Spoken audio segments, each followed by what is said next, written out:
There we go. After how many fucking weeks? Finally starting a stream on time. Uh, anyways, we're not gonna see this art today, other than right now, because, no Thunder Mall. Sad. Almost happened. Anyways, there he is. Mr. Smoke. Good morning, Syria. Good morning, Hiradola. Good morning, Metal Deer. Good morning, Jimmy Map. Was doing some thinking about what we use our last resources for.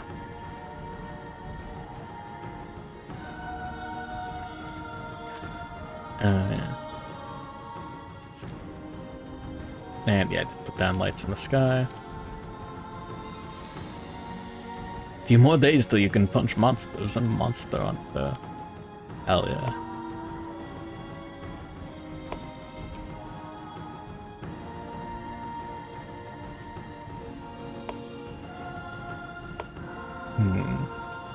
But yeah, we get Lights in the Sky as a settlement event this year.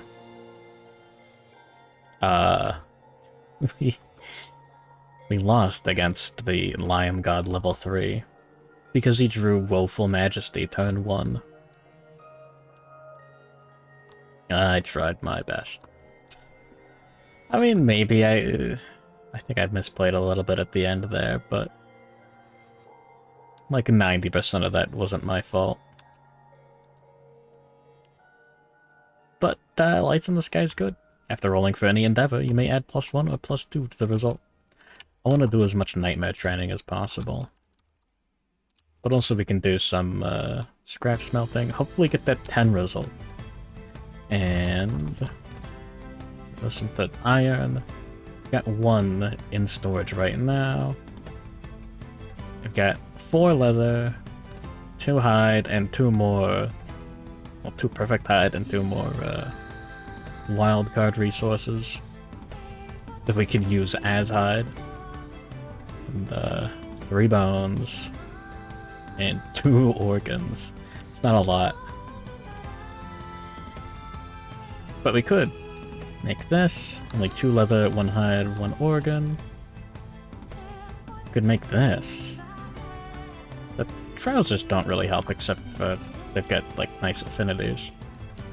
I guess we could. It's 2 leather. That's 2 leather. I would use the bone too. We could use one of the wild cards as a bone. Use the overgrown dew claw. We could make the long claw. I don't know how to feel about it. 1 dew claw and 2 bone. Yeah. And 2 hide and 2 iron. Do it. The long claw. I really like piercing claws. Barbed has actually helped a lot. But we'd get deadly and a little bit more strength. Like on average. As opposed to however much we get on average from barbed. It's not finesse, never mind, I don't care. Polishing a lantern. We can give +4 strength to a finesse weapon. Like piercing claws. And not like long claw. Cool, discussion over. Let's get 27 toughness. Oh yeah, I gotta pull out the survivors that we want to use. Oh yeah, I skipped over the beginning of the settlement phase last session. Because that fight sucked. And it was just everyone died, and we get Lights in the Sky. We had 4 survivors die, we get the death principle, yippee, and 1 more for cooking. Got graves. Cool. Oh yeah, I put the Lion God book away.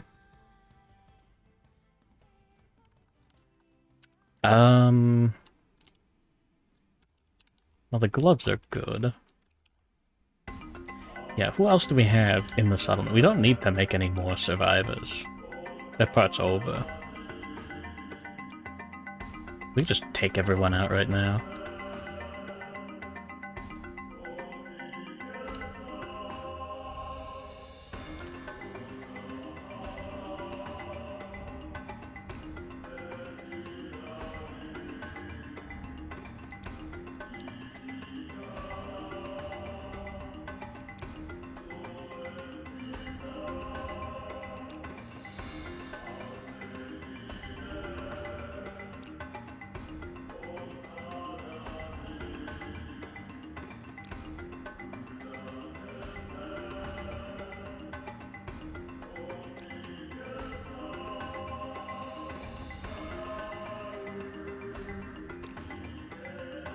And there we go. There are 11 living survivors. I mean, I know we're gonna take Jack on this gear grid. It's gonna be awesome. Yeah, let's do the math on this real quick. Let me grab Necromancer. I'm so sad we didn't get to load him up with the Mendes and whatnot. He's not going to get any bonus from Necromancer other than, I guess, worming it up. But let's run the math on the strength. So we got 7 on Piercing Claw. Not going to include Pounce or anything yet. +2 from Monster Tooth Necklace. The 9. We've got the White Lion Armor set. 11 strength. And then we've got 4 strength on Jack. Bumps it up to the 15. Oh, we don't have I think I want to spend an endeavor to replace Squeamish with Honorable. That'd be kind of funny. We don't really have the room for any other gear. I guess the Lion Slayer cape isn't doing anything. That's giving him +1 movement. No, then we can put in the Lion Knight badge. That doesn't help, actually. He's maxed out on accuracy.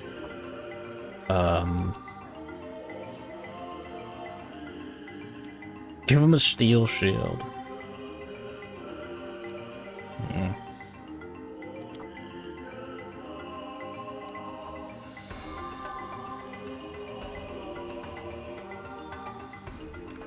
Could still have him use it. It'd be funny. I'll think about it. Or the clasping shield's not bad. Block 2. The knockback isn't gonna matter. Let's give the up red. I'll think about it. Oh, there's way too much to think about. This sucks. Where'd I put the lion cape? There we go. Anyways, yeah, we're at 15 strength, 16 with Quixotic. Synchronized strike. Have to have someone on the other side. 17. Okay, hold on. Quixotic 16. Now assuming we Polishing Lantern, give a finesse weapon +4 strength. That bumps it up to 20. Oh man. Oh. And then Synchronized Strike bumps it up to 21. And if we Pounce, that bumps it up to 22. So we'd have to roll 5 or higher in order to actually wound the monster. It's not great. It really should be better. Well.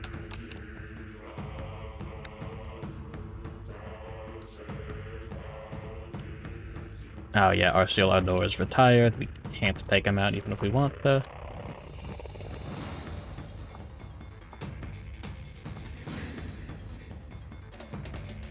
Yeah. Cool. Put them back in the box. And we have Garthsune Miku somewhere. There we go. Very bad stats. Cool. I'll look at these later.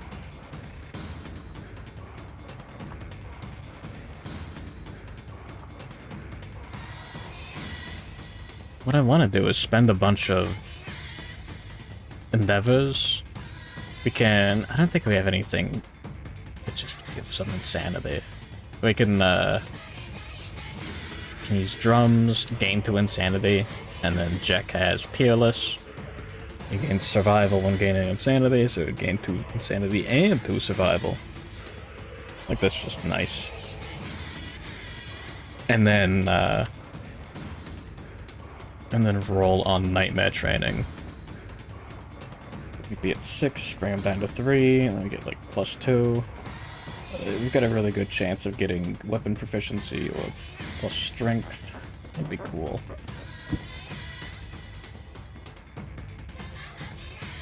Good morning, Papado Games. The Thermome have really been helping curb my bag addiction. Me too.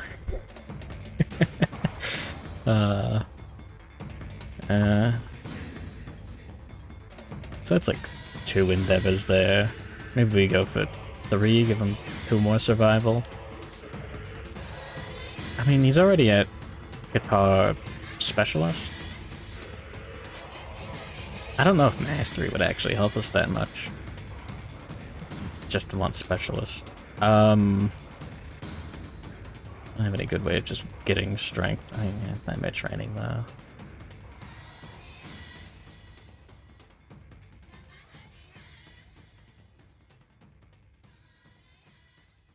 Devil's Melody's really funny. Teabag is streaming. It open tab, it's Isaac, closed tab. Me too, buddy. Me too.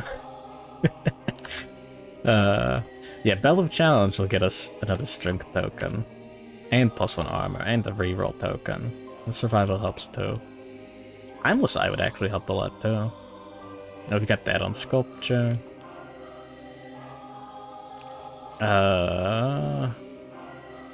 Forbidden Dance would be kind of funny. Not on Jack, though. Potting Survivors, +2 survival, +1 insanity. Funny. Guidepost. Hold on to that. Man, nothing else we can use endeavors on. Can do this.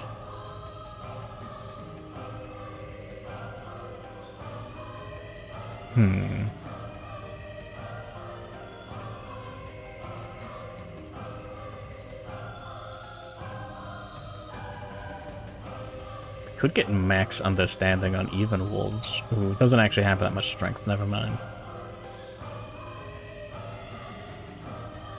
We have, yeah, Chiripoko has Thrill Seeker. There we go. The decision's over.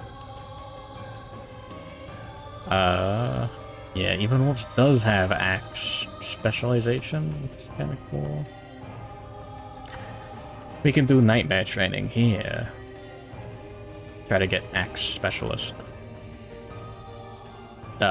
Just an extra, like, attempt to wound every time. It's good.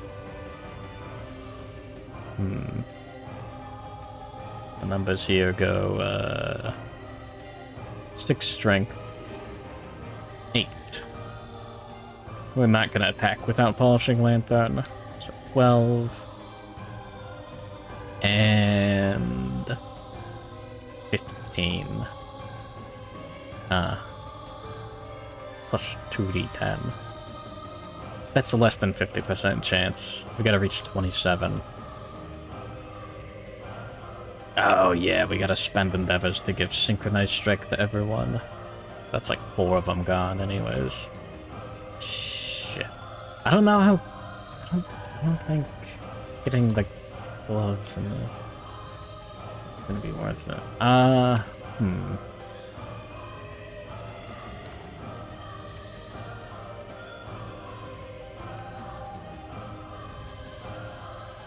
That's one guaranteed wound.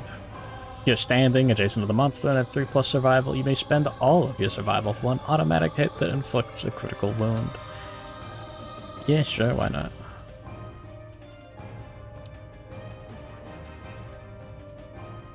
And 3 strength, 3 strength.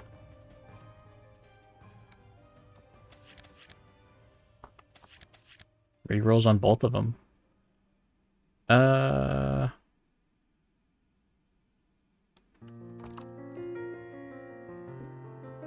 Do have 2 more slots.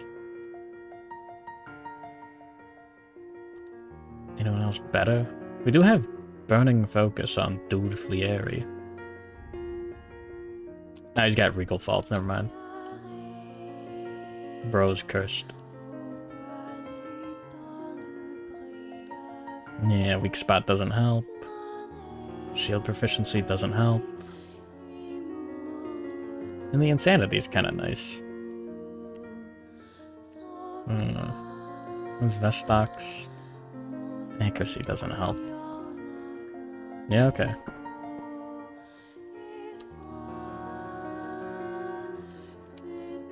Cat adjusts. Oh yeah, heroic. Oh yeah, we didn't put that on a slot. On a grid.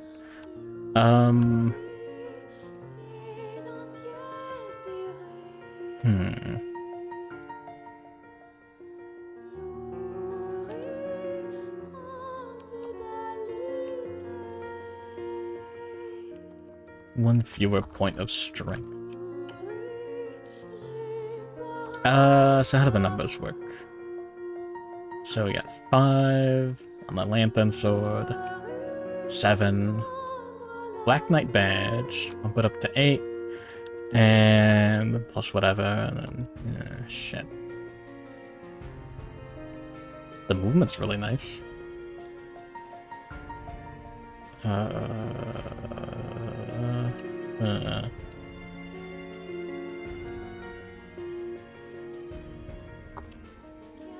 Mind Slayer Cape would help a little bit. Reduce damage suffered from hits by 1. All damage suffered. Oh yeah. Oh, cool. And we got like 6 armor on each location.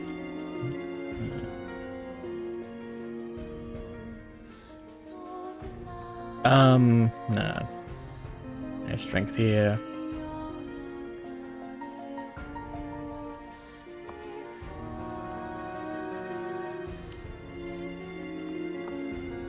Cool.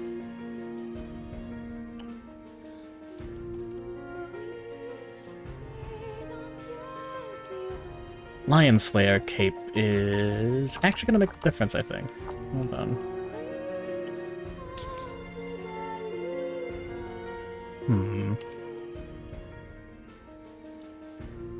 Because this guy's got this bullshit. I think like every turn he does Blacken or something. Yeah. But yeah, like 5 damage.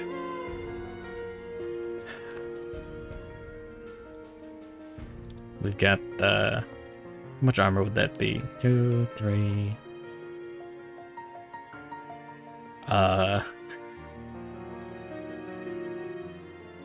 Could, get honorable for 4. Don't have Shrine.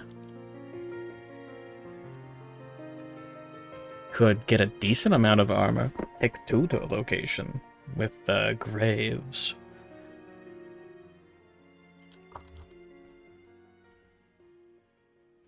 Or we could do that on Lilith Gelmont. The better armor. If we get that. Could drop the Lucky Charm. Do that. Drop the bandages. We need a lantern. And then... there we go. And there we go.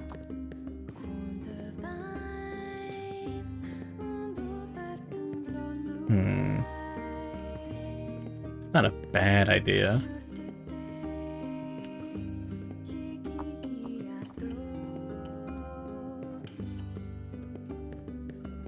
Huh. Those affinities look really bad. But I don't think it could be better.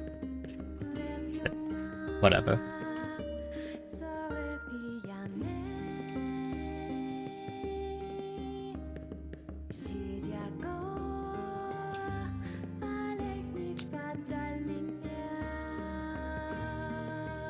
Yeah, whatever. It sucks, but who cares?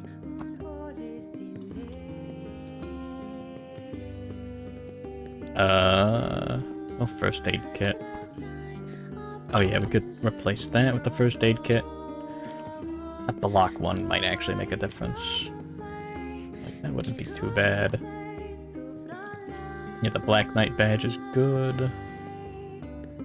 This one's strength.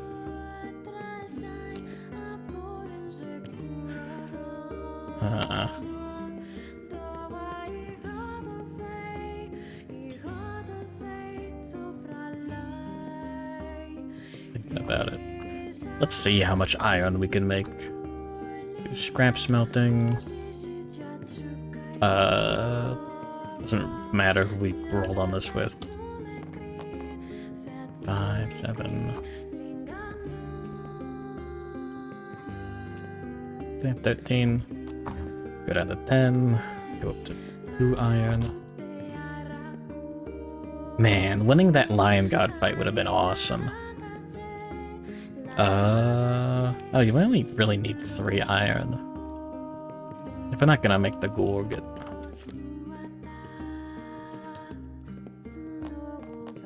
Alright, well, there we go. What is it? 10 plus, spend 3 scrap, add 1 iron to storage any number of times. Cool. Now we're up to... Oh yeah. I guess we can only get up to 5. I don't have anything to use the rest of that iron on.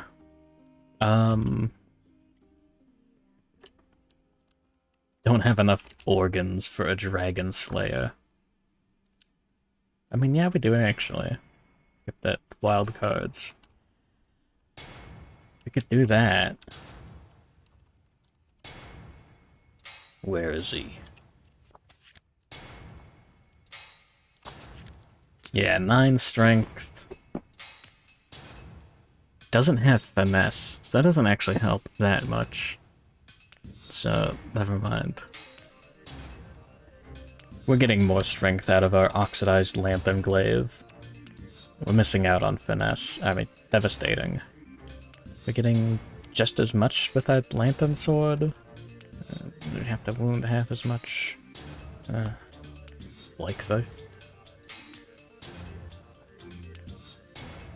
Yippee. Well, whatever.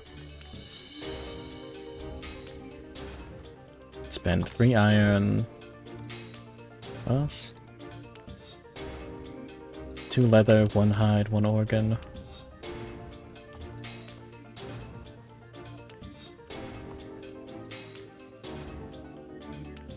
Spend the love juice.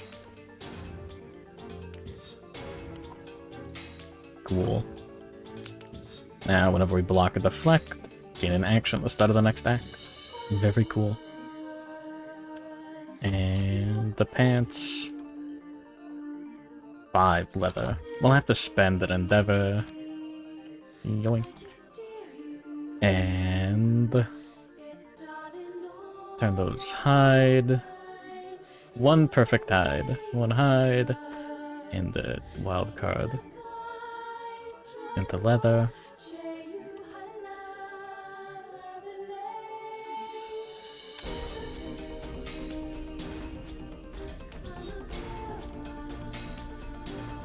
Cool.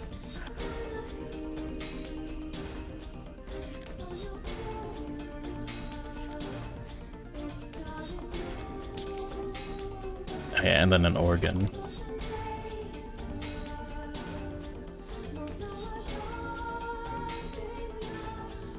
Perfect hide.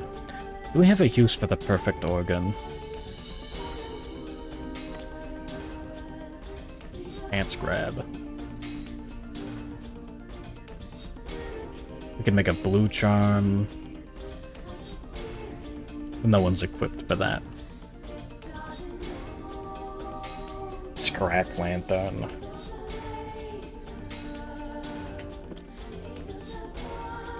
I mean, I guess that would be better than the regular survivor's lantern. What else do we need? His organ is out. Who told you?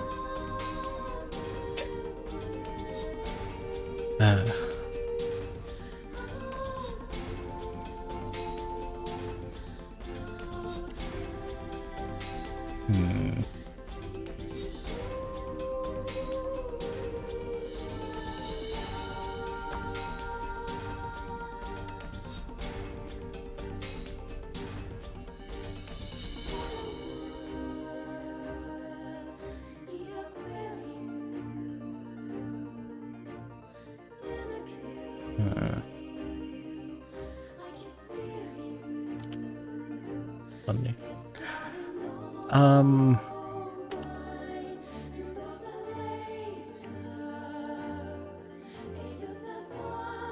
No, he's got the pants. Never mind. Someone else ended up with the helm. Whatever. I mean, we could put a rawhide headband on that set. On this grid. Kinda running out of space anyways. That's practically just 2 armor. I don't know if that's worth it. It's probably worth it.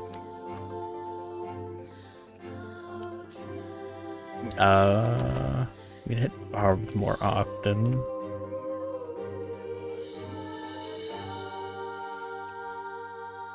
Barbed boar is pretty good too. Yeah.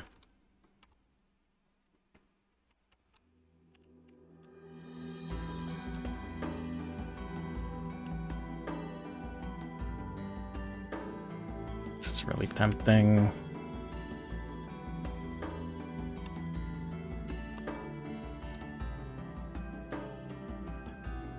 Not having deflect sucks. Only one guy can deflect. Yeah, let's just spend money or synchronized strike.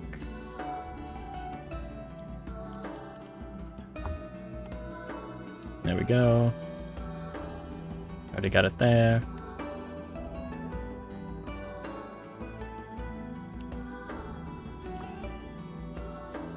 Cool. We can get honorable on... I want at least honorable on Jack. That's fine, I don't need to attack from the blind spot. I mean, the +1 armor here would be pretty cool. We are almost out of endeavors already. We could spend 1 more. To get more armor on a little Jelma. Or a tank. Yeah. Alright. Once per settlement phase, yippee. 5. You get to add 1 or 2. A column of light strikes you. You are filled with the memory of the dead. There are many. Now, if insane, add 3 armor to every location we need to part this year. Fuck. Wait, hold on. I didn't read that. We don't even have a good way of giving insanity to anyone. And we could do that on Jack.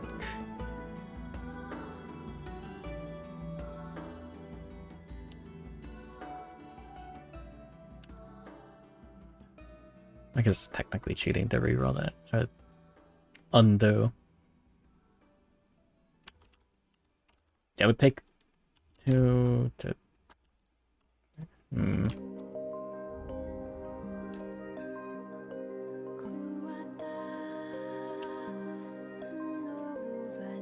Two iron, scrap, organ, 3 bone.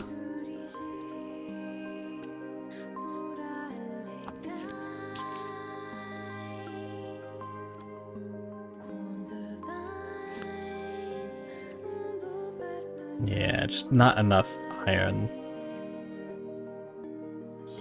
Or leather?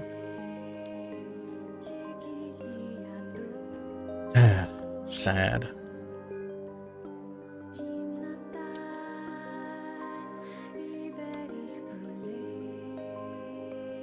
What else do we have as an option?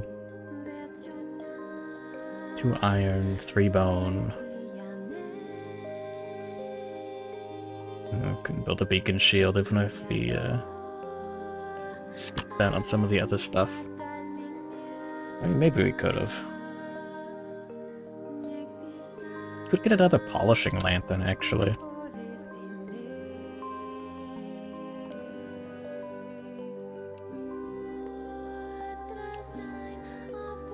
Yeah, I want that more than I want the accuracy.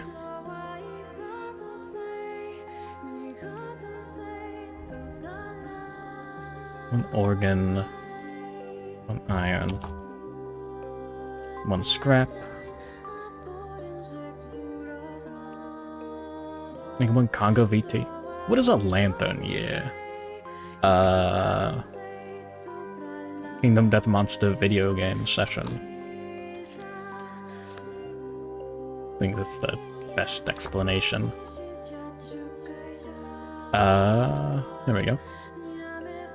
You fight a monster and do your darkest. It's a darkest dungeon week. There you go. This is the last one. Final boss fight. Setting up our last set of heroes. Oh, this stuff is all a mess.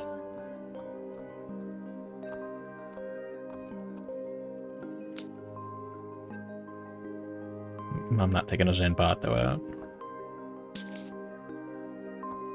I get to use those.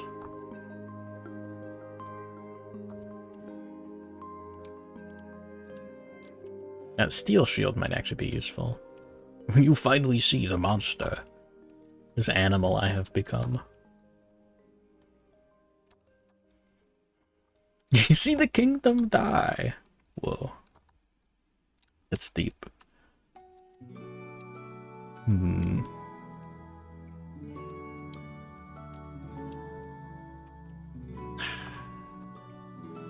Zero insanity. I mean, we could put honorable on 2 survivors. What are the other lights in the sky options? Fighting out of your choice. Skull Eater and 1 understanding. Yeah. Quixotic. Strange attack. Nah. The 3 armors. Probably the best use of a...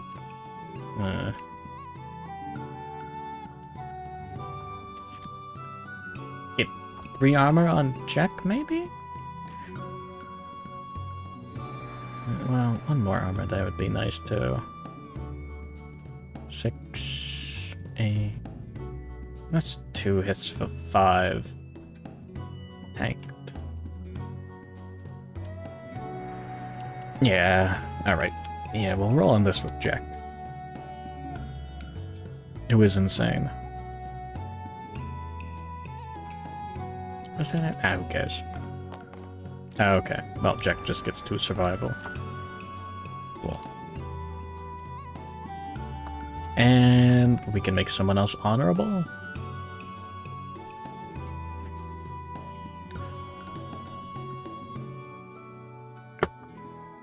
Upset stomach. We could... That's a very decent... You know what? Actually, hold on. I'm kinda stupid. But not that stupid. Where... There we go, there's the other survivors. Cool. Let's use a lifetime reroll on that. The settlement event here. There's nowhere else to use a lifetime reroll on these guys in the... Okay. Jack just gets +2 survival. What a shame.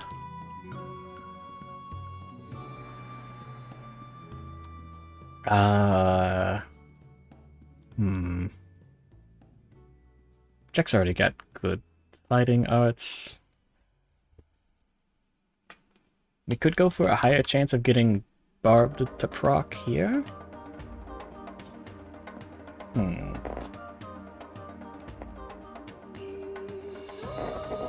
Alright. Let me think. 6, 10, 12, 15 strength. And, we don't have axe specialization. Fuck. That would have helped a lot.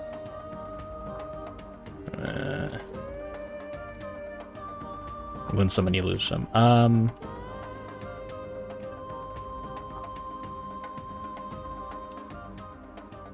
About 15 strength. 16 with synchronized strike. Into room 27, that's 50-50.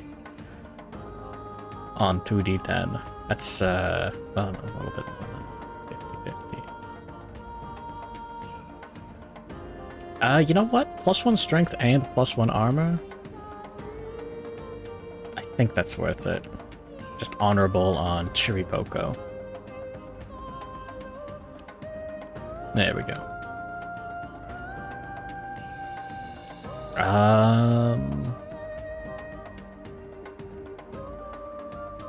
I think that's all the thinking that I can do.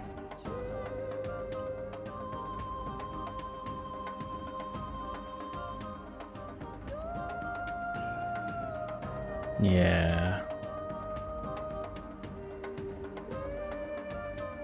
Well, I'm gonna go to the bathroom real quick, and we'll do our departing bonuses and fight the final boss. I'll be right back.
Well, here we go.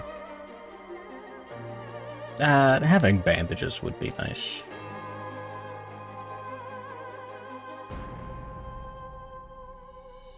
What a shame.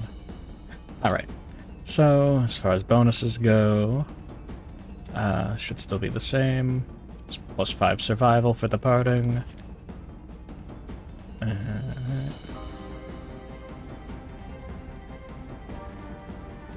Having the first aid kit would help a lot.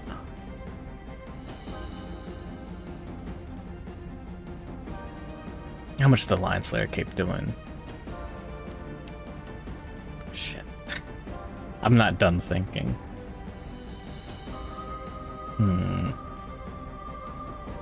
Cherry Poco being able to block is really good.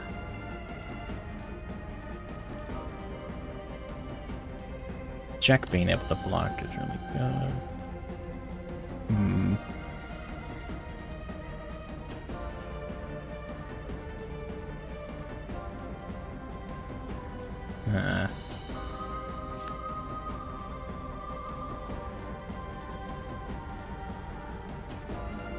Just having the option to use first aid kit, I think, is nice.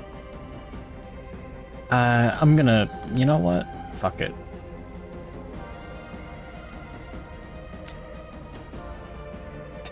The campaign is already over. Nothing worse could happen to us. Alright, so we're gonna get the total of 9 survival on everyone. I think 10 is still our limit. Was it 11? That's 10. Shit. Alright.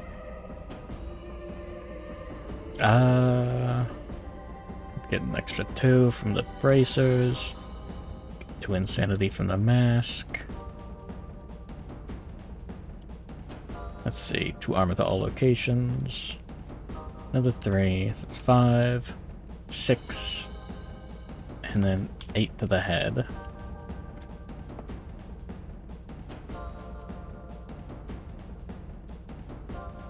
Cool.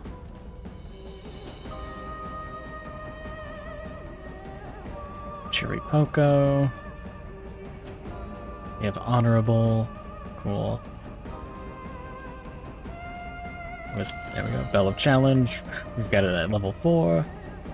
So we get extra 1 survival, 1 armor with all hit locations, a +1 strength token, and a reroll token. Gonna need like 4 +1 strength tokens, I think. 2 rerolls. Honorable, honorable, Quixotic, Black Knight badge, the honorable and honorable. So I've got 1, 1 from the heroic, honorable, 2 from the armor, 3 from the armor set. That's it. That shield would be pretty nice. No insanity. But yeah, that... I mean, some of that's like on arrival. Whatever. And then Jack.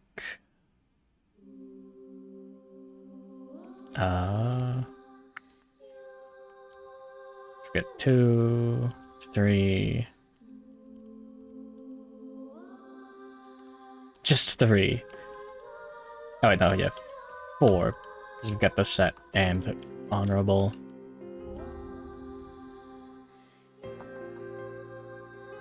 That's not a lot. I feel like I'm gonna regret this. Secretive doesn't matter. There's not a settlement event after this. And Quixotic, yeah, maxed out survival. And we get a strength token. We already skipped Landinia 29. Get +1 movement from the boots. Big damage on the claws. Yippee. And Lilith Gelmont.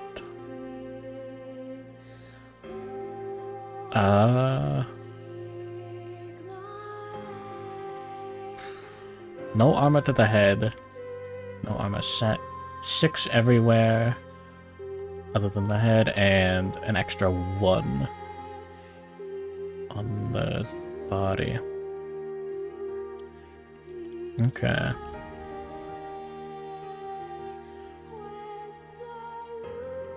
Cool.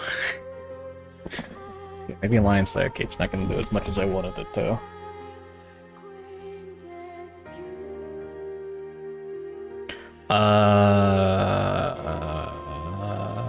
Get that +2 movement, that's cool. Get the strength token. Cool.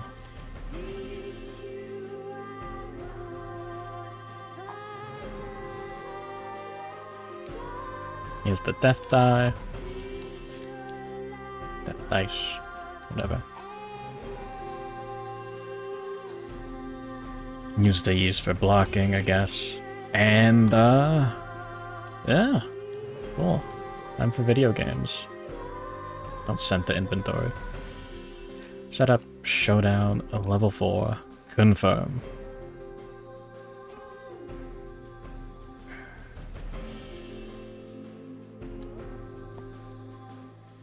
Cool. Oh, is it just 3 random terrain? Yeah, actually, that's funny. Oh, the survivor carrying the final lantern gains the priority target token, and the gold smoke knight goes first, no matter what.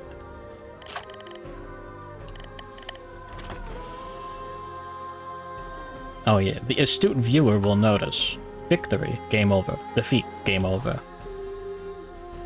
I meant that when I said the campaign is over.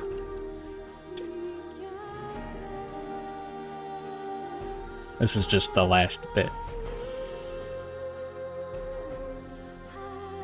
Splitting the pot and we're paying it out. Playing it out, or whatever, you know. Yippee. The only winning move is to play Isaac. Oh, yeah, good point. We can set these up a little bit differently.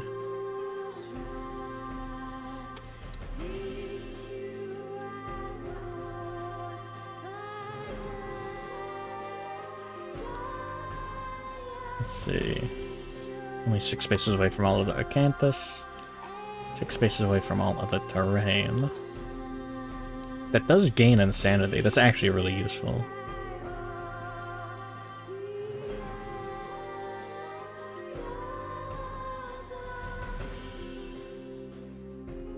Okay, sure. Whatever. I don't care. Alright. At the end of the monster's turn, perform Blacken. That's what it is. Mala. Knight raises its maul. All survivors in the Smash Zone suffer 3 hits for 5 damage each. All survivors in the Ash Zone suffer 1 hit for 5 damage. All survivors in either zone suffer knockback 6 away from the monster. Cool. Then we got the Secondary Forge. Give this to the survivor with the Thundermaul rear gear. If there's no such survivor, archive this card. Cool. You can stop him from doing the end of turn Blacken every turn. Every turn that you survive Hammer and Nail, I guess. It's a fun bit. Oh, get archived. Frustration. Some AI cards have the following icon. If the monster's AI card has done no damage when you reach this icon, discard that card and perform the following. 5 speed, 2+ accuracy, 5 damage. Sure. Why not? 25 damage. Maybe like 15 if you're lucky. Cool.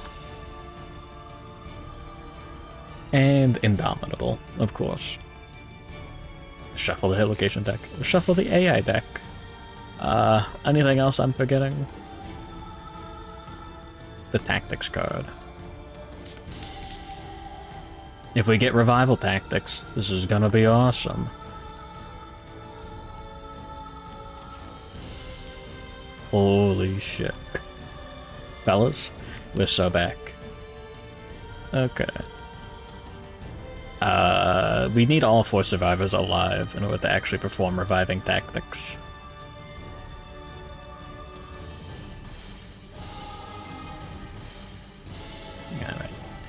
Any other rules I need to think about? Multi-zone effects, self-explanatory. Can't be in both zones simultaneously. Hits outside of attack profiles, can be blocked, dodged, etc., etc. Oh, the hits and resulting damage are not modified by the monster's attributes or tokens. Didn't think about that. Cool.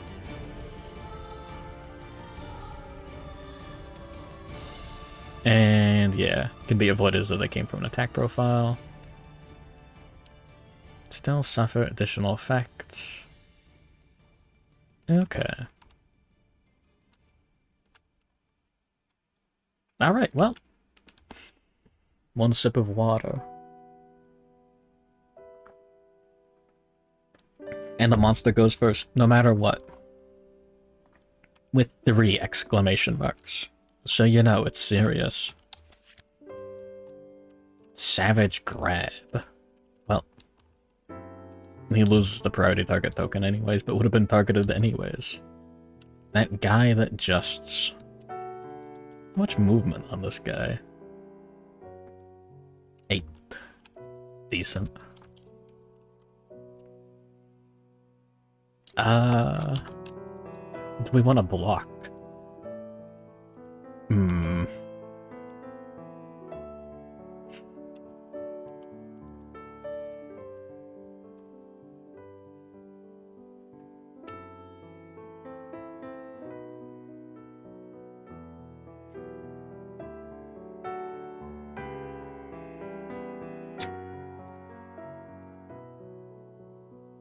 Oh, this sucks.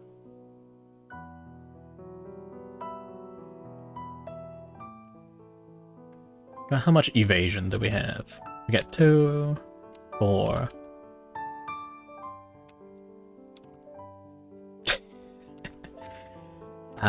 Best case scenario is we suffer dismembered arm and take 8 damage to a location. Yeah, I think we just tank it.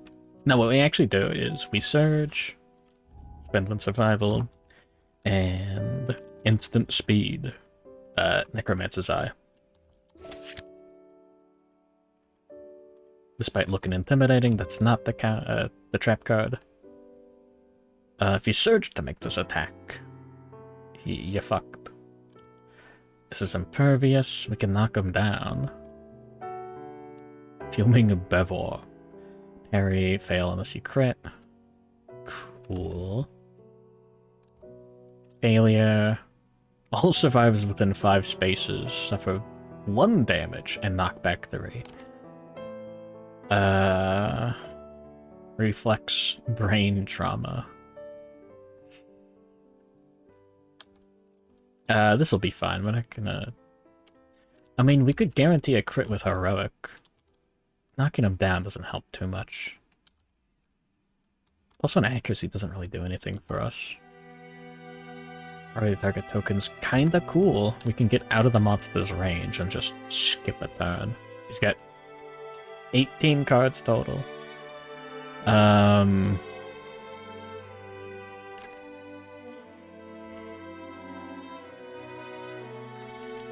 The parry is the most annoying one here.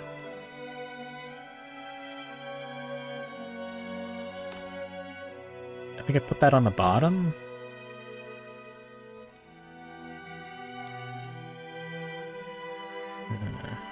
The impervious one on the bottom, and then the parry, and then the scrag, and then the counter. I'm thinking way too hard. I should just be having fun. Alright, 7 spaces. I mean, we could dash out of the way. Oh, no, move and attack. Okay.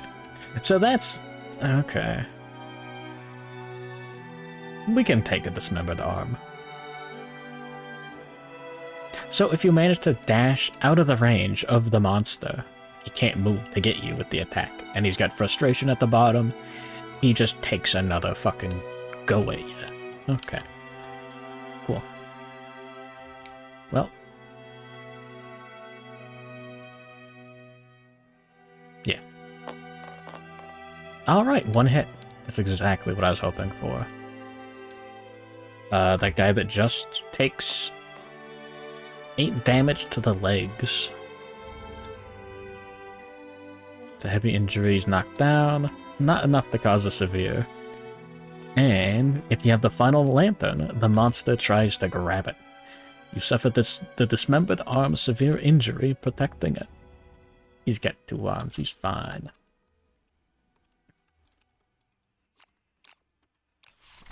Doesn't really matter if we lose the lantern. Again, there's no more lantern year after this. No longer activate 2-handed weapons. Cool. Shield isn't 2-handed. And we gain a bleed token. If we lose the other arm, then we won't be able to activate the shield at all. At the end of the monster's turn, perform Blacken. Oh, that's annoying, actually. He takes 3 hits for 5 damage each. Nothing I can really do about that. We could just lose a survivor right now. Well, we can dodge one of the hits. Waist, arms, and waist. Well. Take 5 to the waist and 5 to the arms. I forgot which one I'm using for dodge. Doesn't really matter. Alright.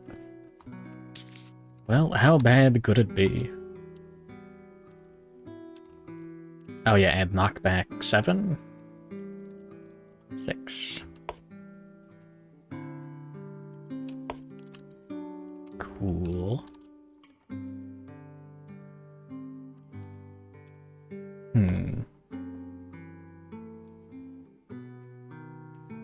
Good morning, Fluffy 4K. Yeah, you can still take arm damage. Absolutely.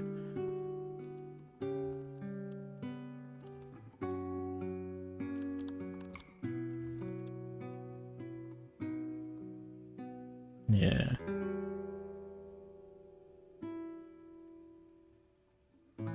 I guess it's more like just above the elbow. You know? I don't know.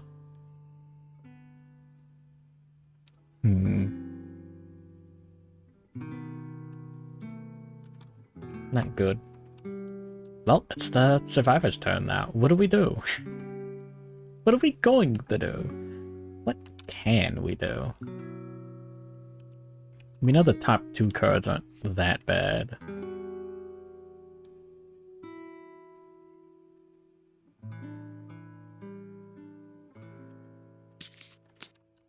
Like, we could just draw those with Chiripoko? But then we'd lose out on...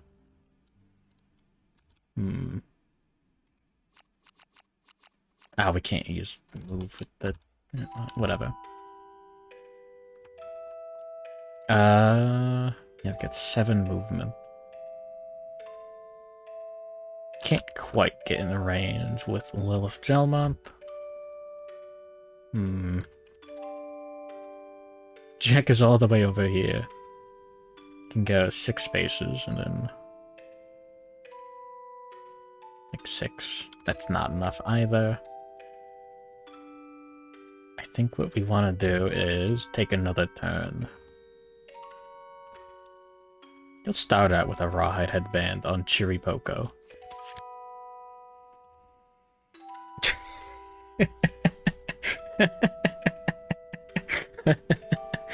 What is this?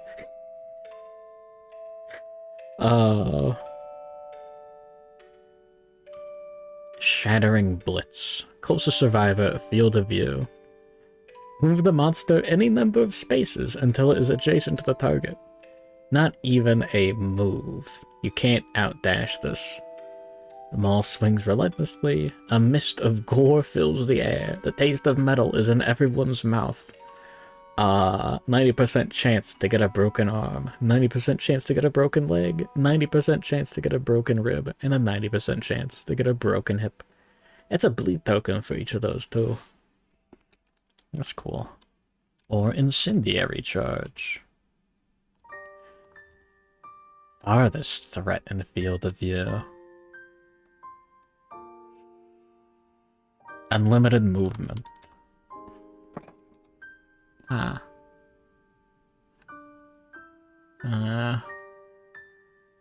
+1 speed for every 5 spaces moved during the attack. There's no frustration on this card, actually. Hold on. That's not too bad.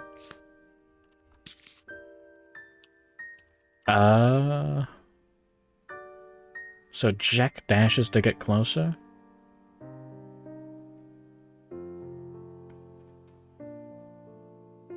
Or speed is livable? 2 evasion. Just 2 evasion. We can hope for a miss. We really should be spending our survival as quickly as possible. Oh my god, reviving tactics and heroic is pretty nice. Because we have to spend all of our survival to inflict an auto crit, but then we get it back when reviving tactics does its thing. Shit. Gonna... So Chiripoko wants to move closer.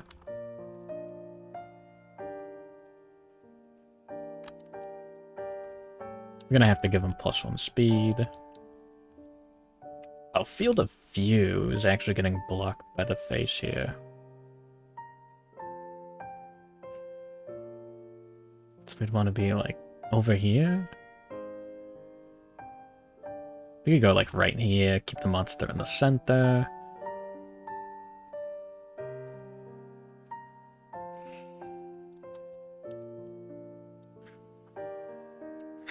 This kinda sucks. Chiripoko's gonna get the death die next round.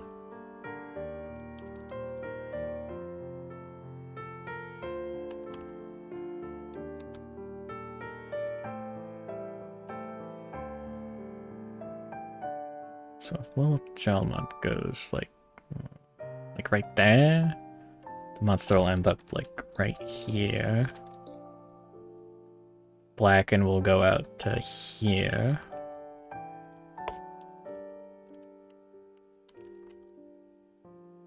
It's probably fine.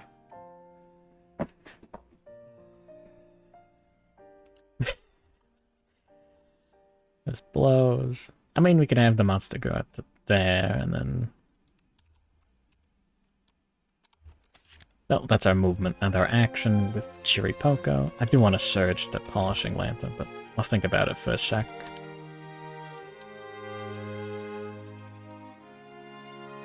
We can dash with that guy that justs, and I don't want to do heroic yet.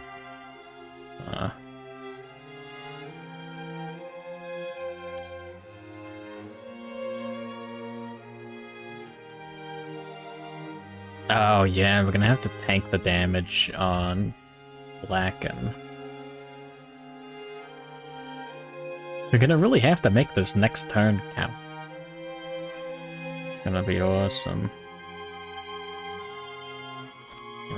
There. I guess we could put the monster here. Cherry Poker there.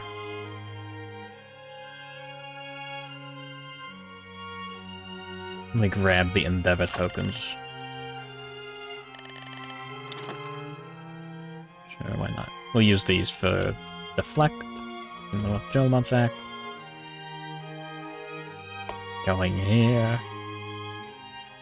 And what's there? We are way too light on armor. Defense is for cowards who can't roll 10 on severe injuries. Anyways, we get the Deflect too, because we get the cool Blouse. This is all fur armor, so reduce damage suffered by 1 to a minimum of 1. Gloves are also active at 1, 2 red, 2 blue. Block or Deflect. Get an action at the start of your next act. Don't really have anything good to use that on other than polishing lantern. Or just attacking again. We are going to... Oops. Surge. Oh yeah, we should be at 10 survival. Go down to 9. Just going to polishing lantern. We've got nothing better to do. I should have thought about that a little bit. Whatever. Yeah, maybe the... Well, no, the cape's cool. Fuck it. Then Jack has to be closer to the monster than Lilith Gelmont, but also outside of Blacken. So if the farthest corner of the monster's here, Blacken goes all the way out to there. So if we go here, we're fine. We don't even need the dash. Cool. And then action for the turn, polishing lantern on the piercing claws. You know, now that I think about it, I probably should have had the white lion helm activated for the +2 string. Whatever. You win some and you lose some. There. And nothing to search with. I mean, we could block 2 and then we wouldn't have to be, like, so far away from the monster. Quick analysis. Yeah, it could be, like, right here?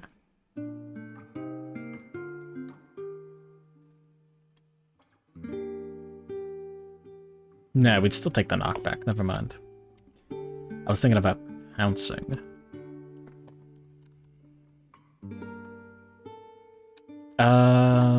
We'll encourage with Chiripoko. Pride armor set bonus doesn't proc. Get the guy that adjusts back up. Start taking his turn. I mean, we could block. We already know what the top cards are. Block for fun. Move 5 spaces into the act, move 1. Cool. And that's life. Oh yeah, Surge with Chiripoko. Don't get it back. Just activate Polishing Lantern. Is this Finesse? No. This is Finesse. It's worse than our Funny Claw, but it's... Oh, anyways.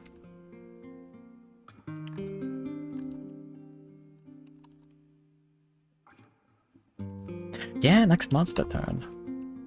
There's this. The monster draws Incendiary Charge. Farthest threatened field of view, Lilith Gelmont. The monster charges with terrible force. It has unlimited movement for this attack. We're already deflecting.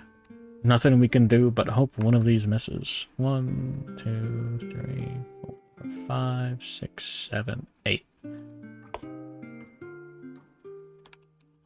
And +1 speed. Hitting on 4+. Alright. That's 3 hits.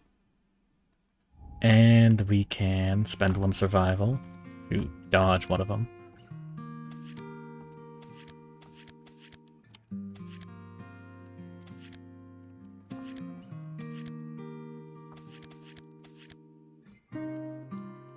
Cool, there go the deflect tokens. Flip them upside down. Yeah.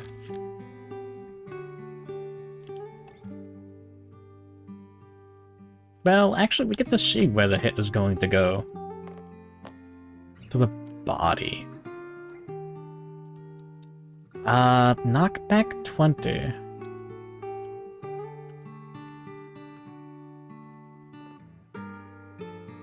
That would have been better to go this way. Shit. Whatever. We can take 4 damage to the body, and then we're outside of the range of Blacken. So we take the knockback. I take 1 fewer point of damage because of the Lion Slayer cape. And yeah. That's 2 turns survived. Cool. Alright, let's see what Shiri Poco can do. 1, 2, 3, 4, 5. Just go into the blind spot and... Sorry, we can't go into the blind spot. 5. Dash. I love bad ideas.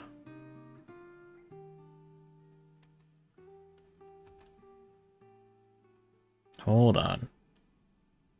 1, 2, 3, 4, 5. You were right here. What we can do is we can take that guy that just act. Go 1, 2, 3, 4, 5. Dash into the blind spot. Sticking next to the monster doesn't feel like a good idea. I guess we can block. I do want to save that for later. But we can get the heroics during your act, right? No. Standing adjacent to the monster after 3+ survival, spend it all. Oh, okay. Interesting. Yeah, fuck it. There's our dash for the round. At the 7 survival. And I guess we just block for the turn. We can surge to use the Necromancer's Eye later. And then we take Chiripoko's act. 5 spaces. Having the survivors, you know, this far apart is a little scary. Because I really want to use reviving tactics before someone dies. It's going to be really embarrassing when someone dies before I get to use reviving tactics. Alright, so I want to get this out of the deck, 100%. Just gonna... attack with the Lantern Glaive. Alright, 2 speed. Heading on... We get that +1 accuracy from the Synchronized Strike. Thank you for the blessings and the sneezings. 4. 3+ to hit.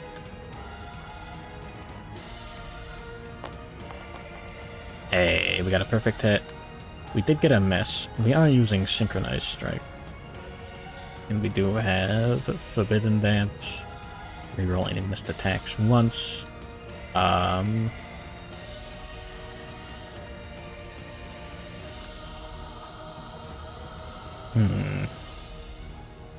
Can I do that first?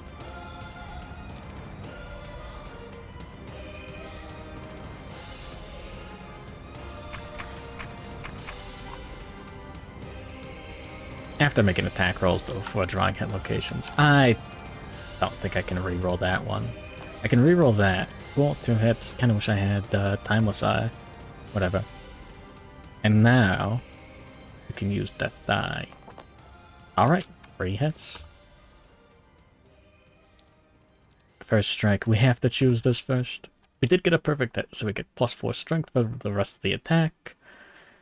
We're rolling 2d10. It's the sharpness dice. I'll do the math in a sec. But if you surge to make this attack, your blow is swallowed by smoke. Untouched, the monster strikes back and performs Blacken. Wow, you don't want to draw that while surging. But other than that, it's just a blank hit location. Alright, 6, 5, 11. Now that should be more than enough. I've got 10, 12, 15, 16, Synchronized Strike, 17. Oh yeah, I get to turn one of these into a reaction failure.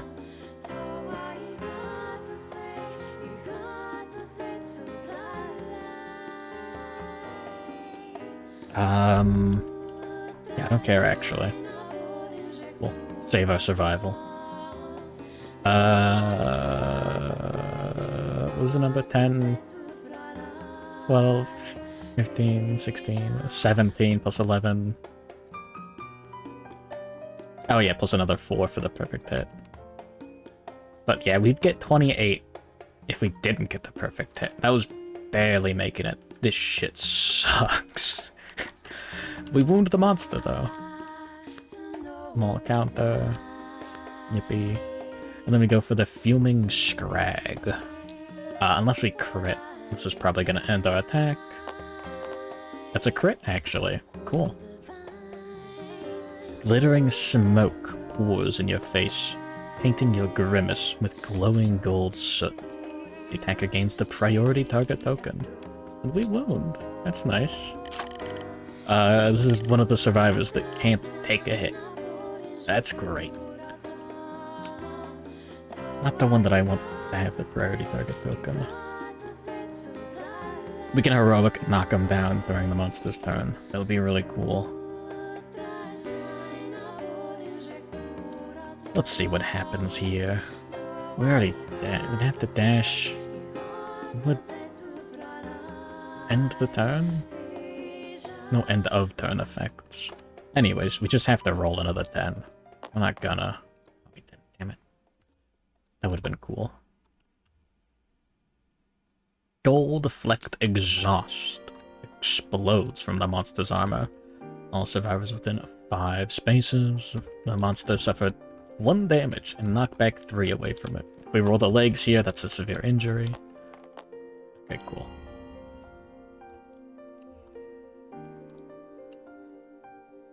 No bash or anything. Shiripoko takes 1 to the arms. We still have a dash and a surge on Chiri. So that's good. Taking damage to the arms is bad. If we lose the use of two-handed weapons, that's our main weapon. No, we still have 2 other survivors that can take their acts. Including good enough. I'm the #1 board game streamer. I don't think there are too many that often, you know.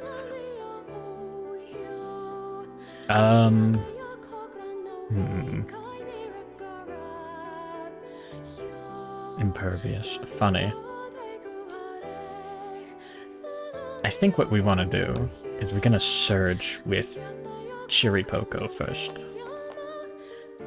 We do get the survival back from the set bonus, Real Seeker.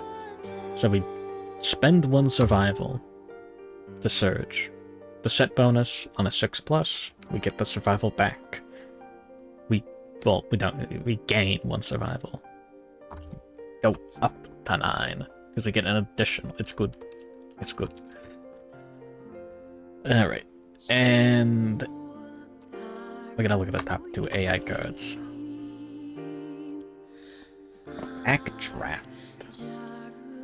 Or Scattering Strike.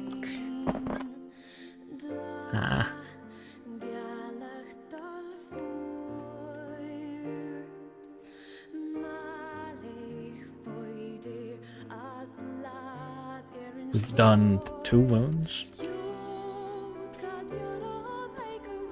Fuck. Either of these are gonna target Shiripoko, who can't even block. I mean, we could survive 5 damage to 3 locations. Okay. Or move and attack and then Quake Zone. That's actually pretty good to have in the deck. I do think I want to attack with Jack still. We don't have that many turns to, like, you know, play the Showdown.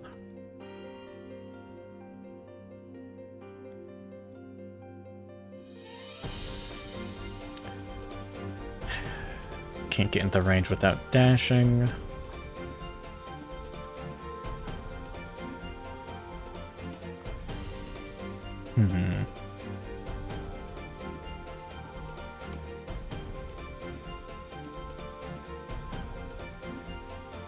I think I'm more concerned that we're not gonna wound the monster at all. We're just gonna draw the trap card with check.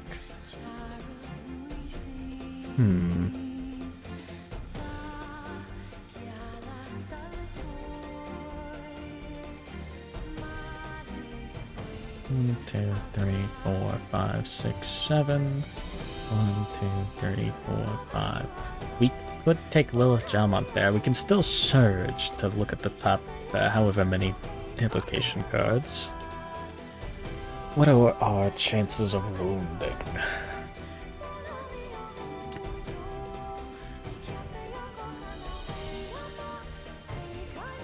I think we pounce with Jack. Becoming Doc. Welcome to hell.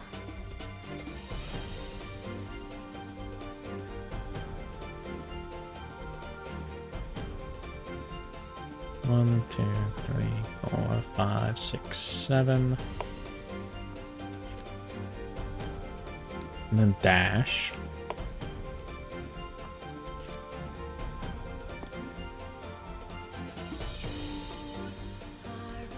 And then we're going to Surge. Wait, hold on.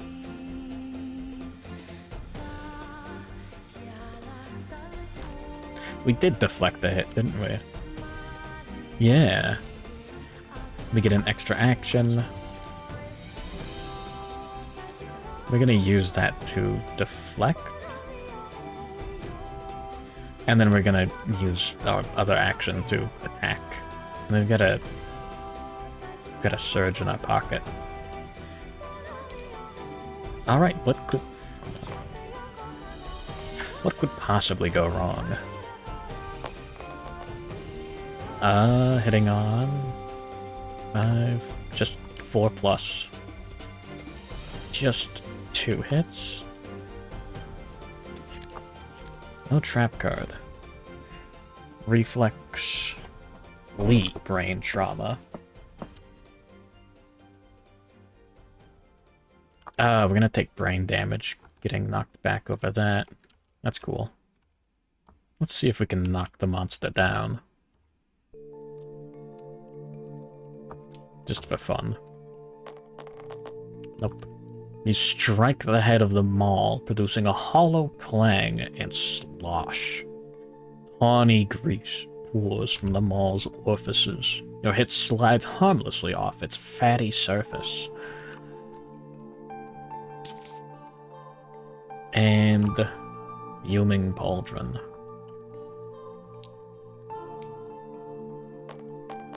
Oh, it's a 1. The other one's a 10.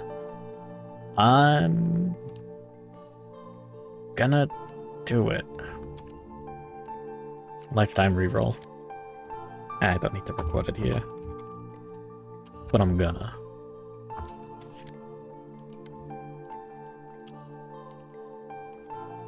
I want to get that wound. Alright, 15, 20, 22, 26, 28. Sorry, like 29 strength. Barely.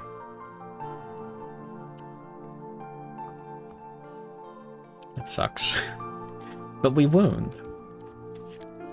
There we go. Our 3rd wound of the showdown. And I've only nearly had like 5 heart attacks. The monster towers over you. It doesn't turn to face, that's nice. The attacker has less than 6 courage, yeah. Roll 1d10. On a 3+, suffer the flea brain trauma. Cool. Vindicated, coworkers whom you are friendly with also find your coworker that you hate annoying. Buh. Alright. Flea, Knockdown. Suffer knockback equal to your movement towards the closest board edge. And... yoink. 1d5 insanity. That's just 1. Well, we can't die from this.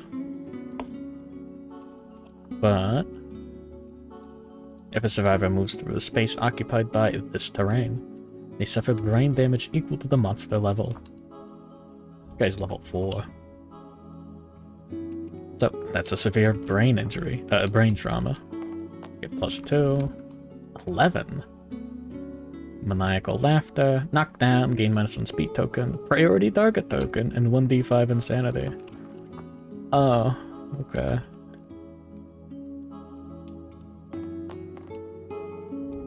I was kind of counting on the... this is a little bit better, I guess.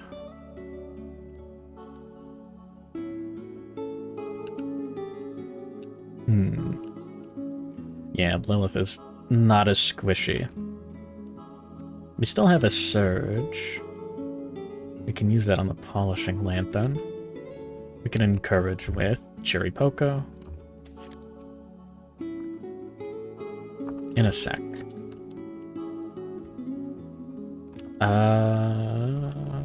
What else happens from Flea? Oh yeah, we get that Maniacal Laughter, -1 speed token. We can remove that. This is awesome. Yeah.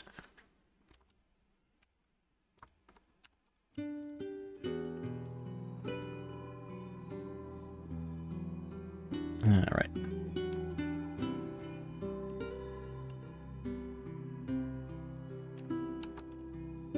Oh, we still have this deck. Alright, what we're gonna do is we're gonna surge with that guy that justs. Go down to 6. And look at the top 4 hit locations. There we go. Fuming counter. If you surged, you get basic actioned. Well, good thing we're not gonna surge. Failure. Turn towards the attacker. Get rammed. Mercilessly. Wound. -2 toughness. That's good. And a parry. I'm worried about this one. This is fine. I mean, we could just roll high enough.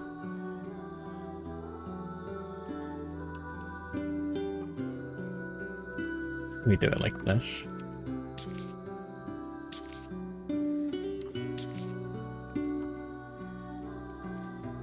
Alright. Take Jack's act.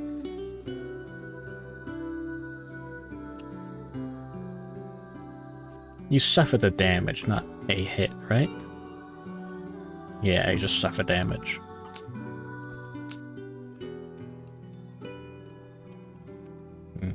Alright, well... 1, 2, 3, 4... we'll go here. And then we'll dash. Yoink. We're going to pounce. 3 spaces. Activate a melee weapon with +1 strength. Cool. Hitting on... we got 3 accuracy. Yeah, 2+. We don't need that accuracy. Come on, give me a 10. Fuck. He doesn't have any tokens to remove. Well, we just get 3 hits. We do have King's Step. But I don't want to discard any of these. So, whatever, it doesn't matter. We have to select this one first.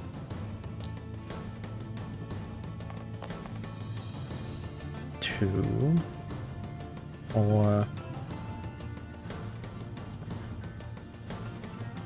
11, 13, We did paths for +1 strength. 14. 16. 20. That's like 24. Yeah, no, we got the polishing lantern buff too. Did I count those? I totally did. 2, 4, 11, 13, 14, 18, 20, 24.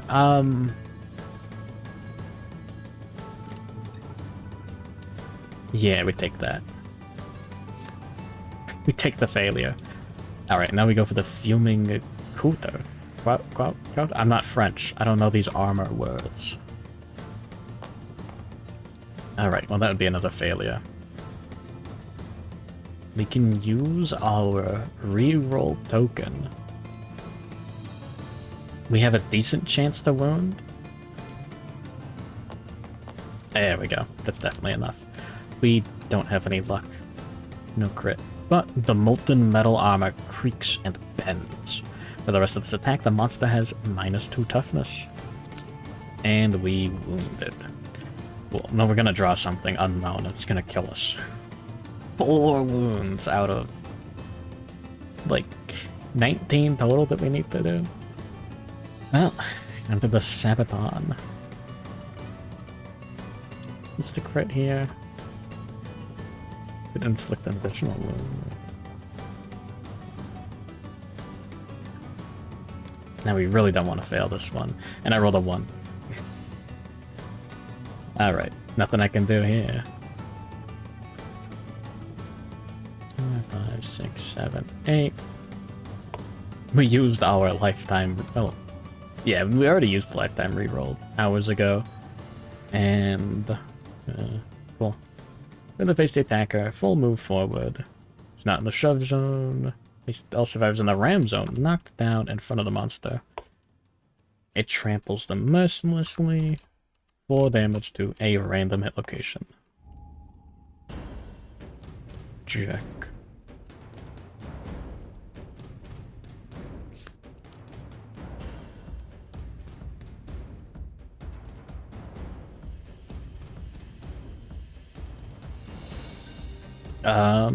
We do here is we surge with Lilith Gelmont. Polishing Lantern. We're already deflected up. And we're going to... We're using those for dodges. We're going to encourage Jack.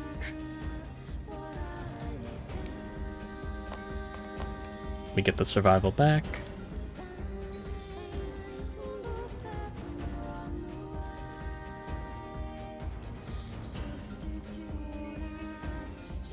Jack's going to polish his lantern right in front of the monster. Buff that. Oops. And we can dash with Chiripoko.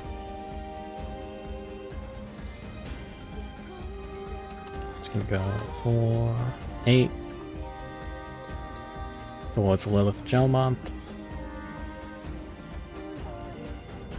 2, 3, 4, 5, 6, 7, 8. We could fully dash cancel this, I think.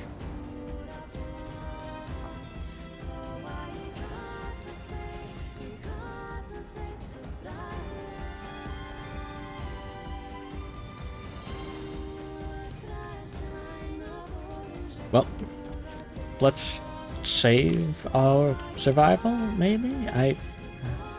No reason. Well, I don't know what the monster's going to do. Wait, 1, 2, 3, 4. Now we will dash with Chiripoko. Do we get it back? No, going down to 9.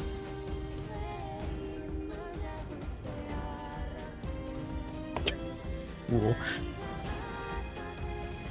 I think that's a decent spot. We could do worse.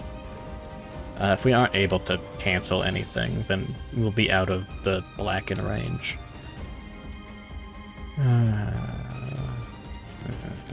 Well, step to the next survivor. And the monster draws. Well, that doesn't look good.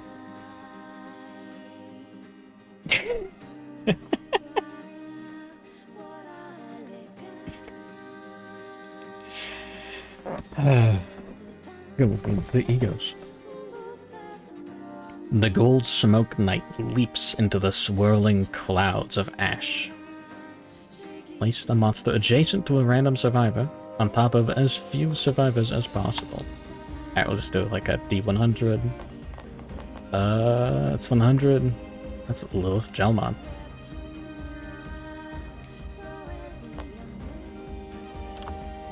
This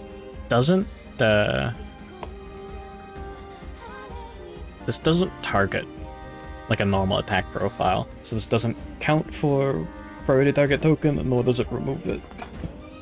So that's good or bad? Who knows?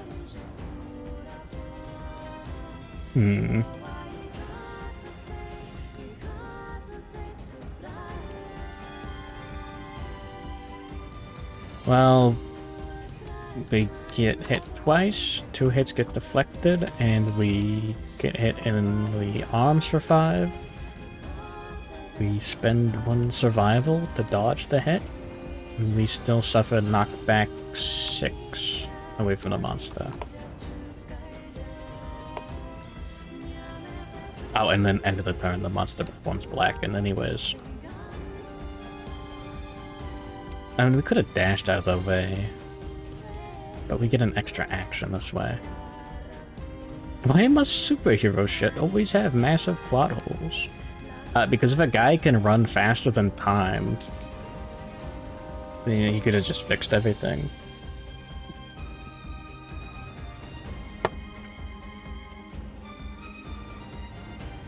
There you go.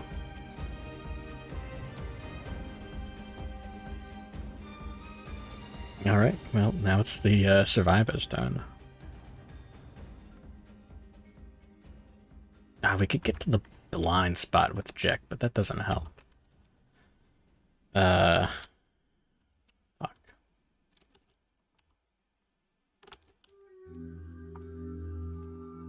Alright, end of the monster turn. Lilith Gelmont gets back up.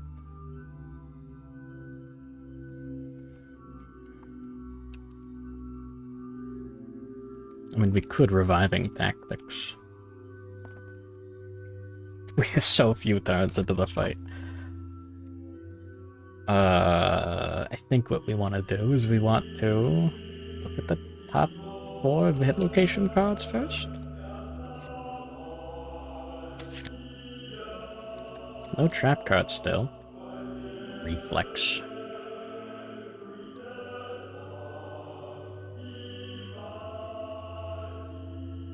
That guy got so bad you had to hit him with let me finish, you fucking retard.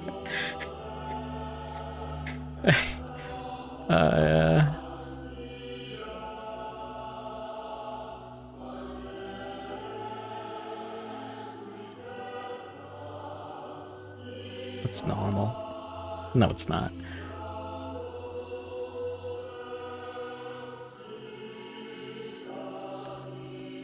We could dodge this with Chiripoko and attack diagonally.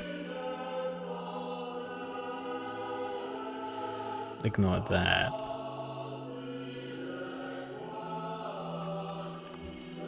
We still have the priority target token on Lilith Gelmont, so if we get the monster to go up towards Jack, not only could we attack, but we could also...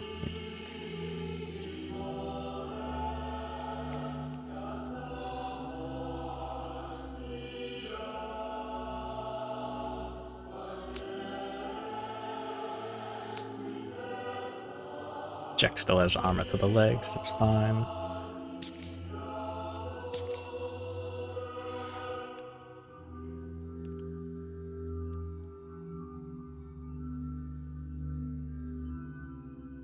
Dune is poorly written political drama slop made by a guy who liked LSD way too much. Morrowind. End of the act, move on space.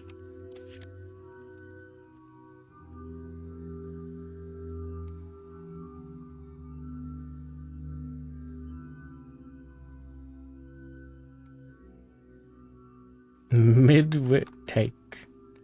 What is a midwit toke? Dash.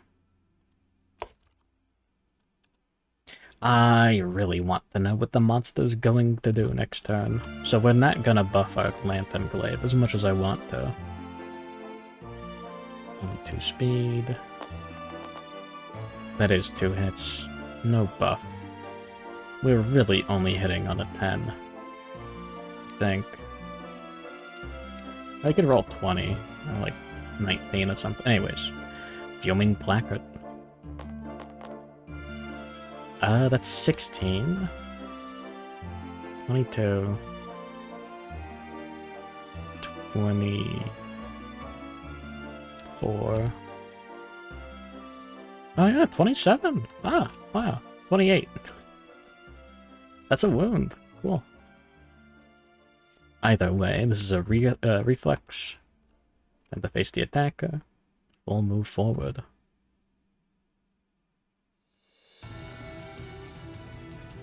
There we go. All survivors in the shove zone are tossed aside.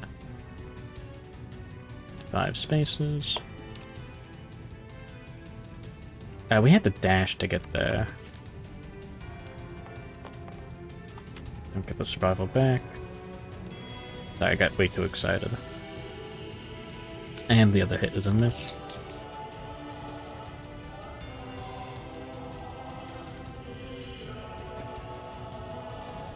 Can't be that mean to you guys. You don't say literally everything you like, and every opinion you have is bad. Anyways, I haven't read Dune, so I don't know. And Ego sounds like he's read Dune. And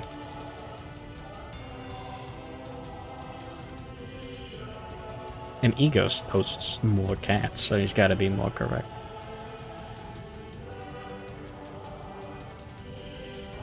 We could get here with Jack.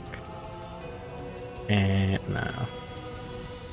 I think we're gonna go here with that guy that just dash him right there. And then go 1, 2, 3.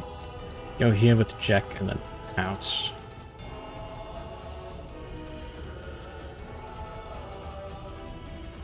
What, Dune being boring is implied? Badass. What we're gonna do is we're gonna surge. Take a look.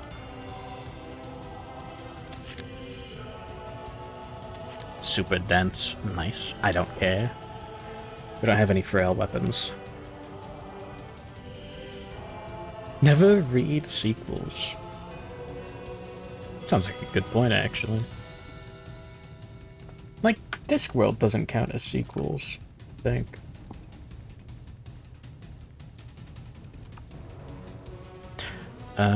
Failure. 2 damage to the arms, and knockdown. Crit, draw another hit location. Okay, we'll have to think about that. On a wound, knockback 10.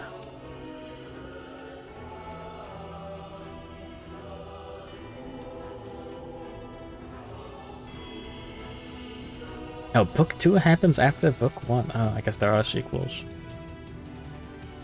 Yeah. Reflex, knockback. This one's free. We're not going to search.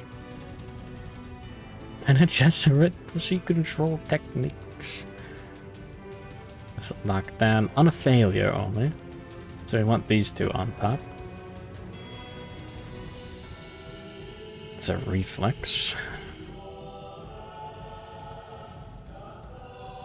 We could turn that into a reaction failure with Heart Flute. Yeah, we do it like this.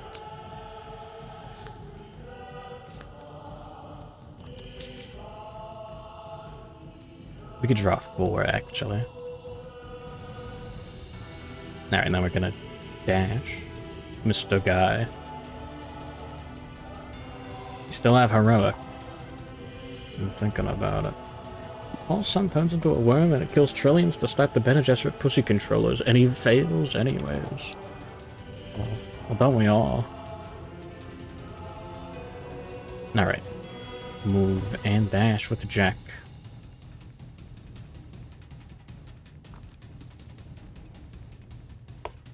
Pounce. Lose that. 3 speed. We are hitting on, like, anything but a 1. And we can add another attack roll. I think that's a good idea. No, perfect hit. Damn. Well, we did our best. Not surging.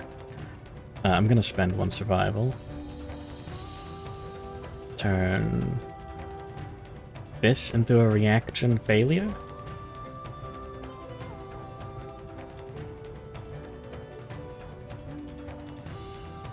Yeah.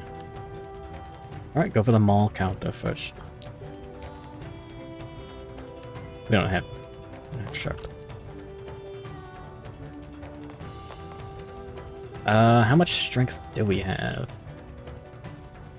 Got a 7, 9, 11, 12, 16,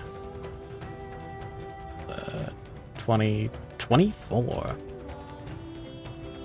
Wait, really? Wait, hold on. 7, 9... I mean, I'm not accounting for the roll right now. 7, 9, 10, 11, 12, 16, 18? Wait, hold on. I feel like I skipped something now. 7, 9, 10, 12, 16, 18, 22, synchronized strike, 23.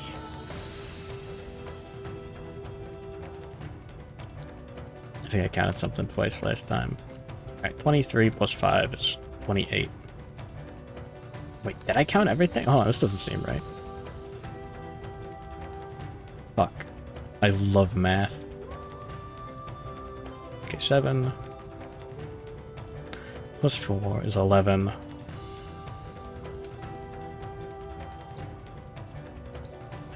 Then 13, 14, 15, 16, 17, 18, 22, and then synchronized strike 23. Oh man, I thought he had more strength. Wait, hold on. That is enough to wound on a 4+.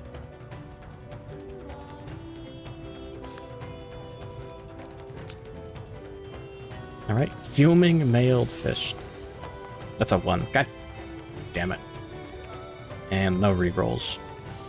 Your attack hits nothing but smoke, scattering golden embers over your outstretched hands. The embers combust on contact. Suffer 2 damage to the arms, and bash. Ugh. Worm.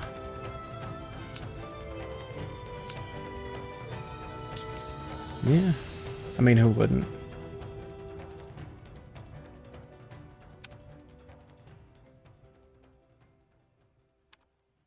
A dude hates Lord of the Rings because evil orcs representing the evil of the industrialized warfare of World War One. Yeah, nice. Tolkien just said, yeah, because they're evil.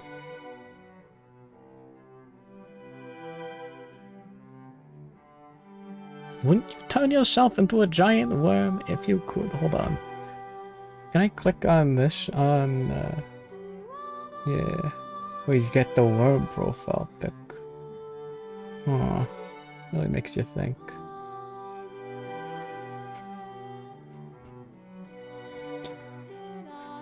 Well, that was Jack's act. We can still surge with Chiripoko, which we're going to do. Go down to 7 survival. 1d10, and we don't get it back. Top 2 AI cards. Choking Smash.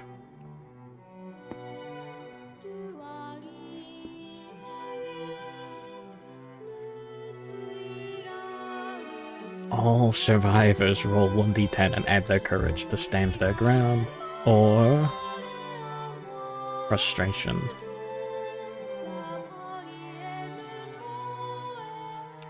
And that one seems really annoying.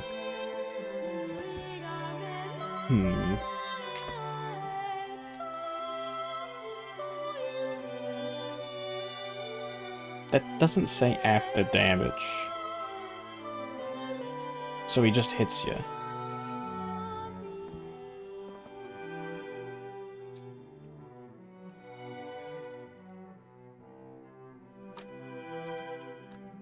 That's still not that bad.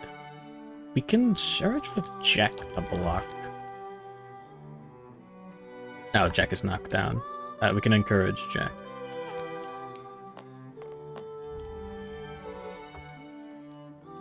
I really want a reviving tactics after this.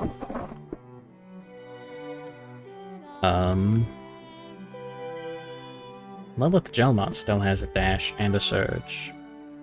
Oh wait, the entire action actually, hold on.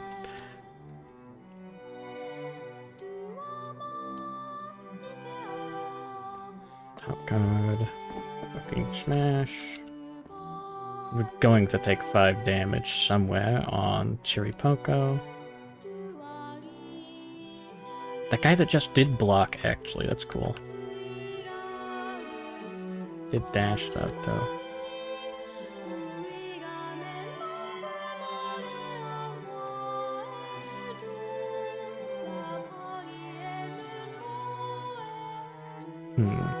Why is Polyphemus? Oh, why Polyphemus 8 people? Because it was funny.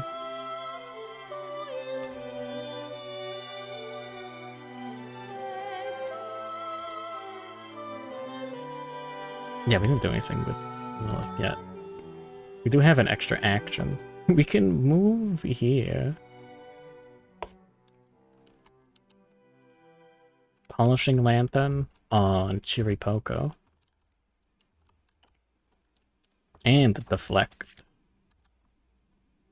We still have our bonus? Yeah. And then we can dash. That would be nice to remove the -1 speed token, but...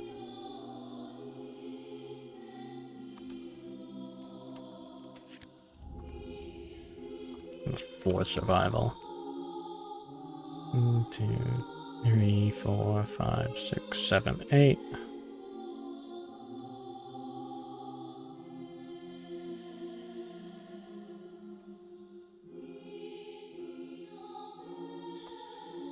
It's like here.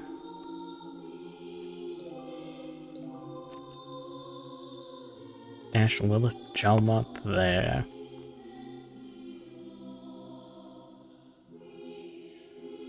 Sure. Reviving Tactics is at the beginning of your act. That sucks.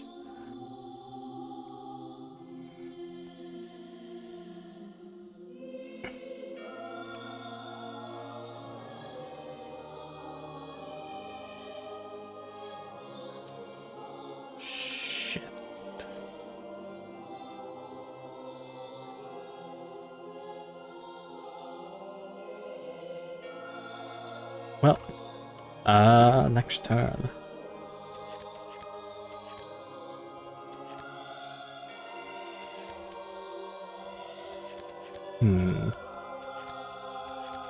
What happens here is the monster draws an AI card.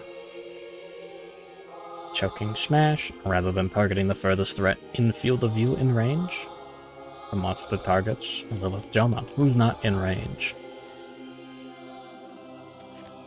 Oh wait, no, we can't spend 1 survival to surge.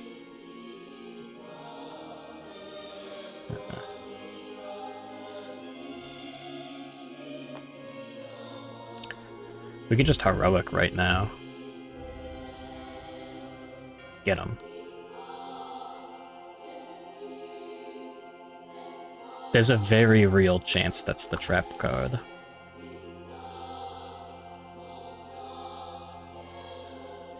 I don't think that's worth it.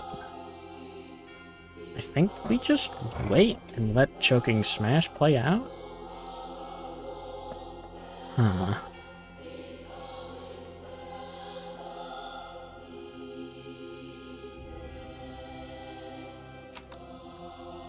That's what a cow would... yeah, fuck it. It's not the trap card. There's no crit. Ah.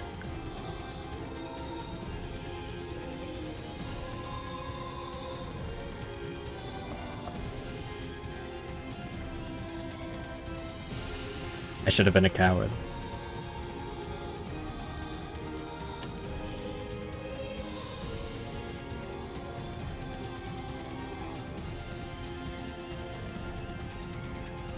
Let me check the rules Discord real quick.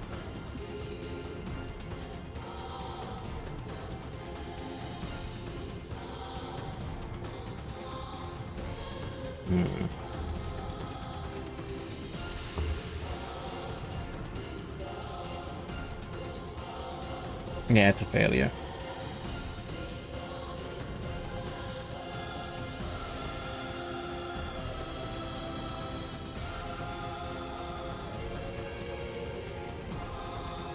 Oh, beans.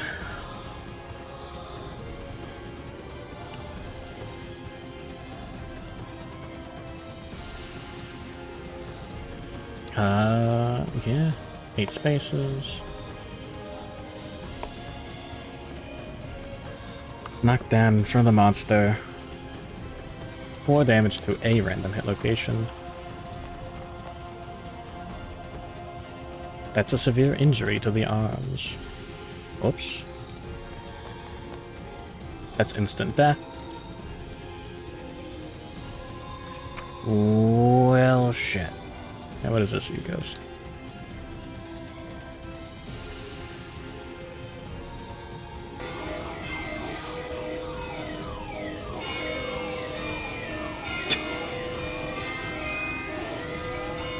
Badass. Yeah, Homer actually died in the episode where he eats the fugu. Yeah. Yeah, 1 to 2. Die of shock. Your vision fades along with the sight of your mangled, armless torso.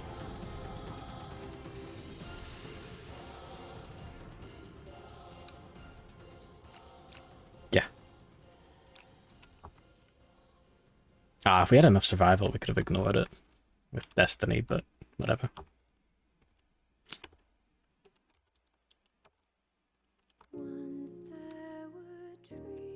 And good morning, Azura.exe. Rip Bozo. Yeah. Oh, get the one well. Oh shit, Jack needs to dash out of the way.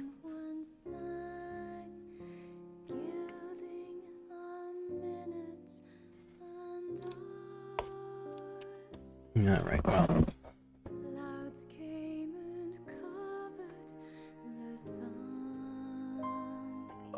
I love stretching.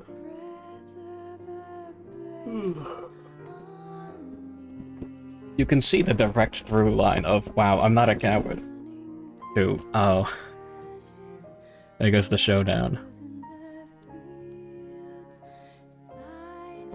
Alright, so we're gonna dash with Jack before he moves. That's fine.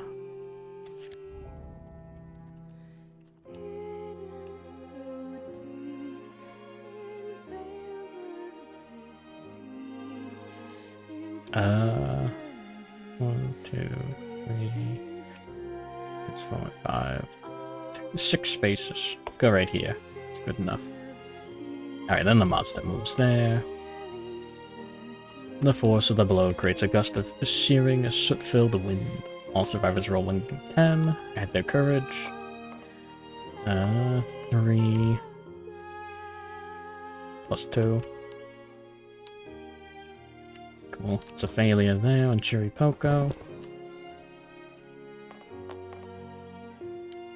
Jack or 7. 7 or less. Cool. And there we go. Got enough on a Lilith Gelmont.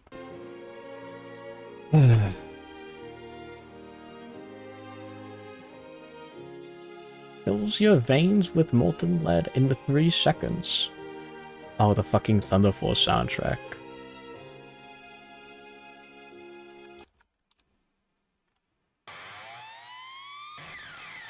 There we go.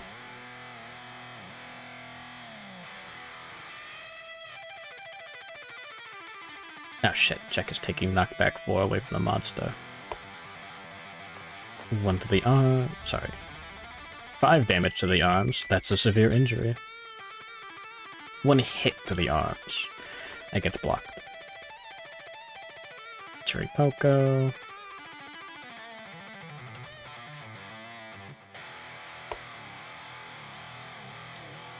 Five damage to the legs.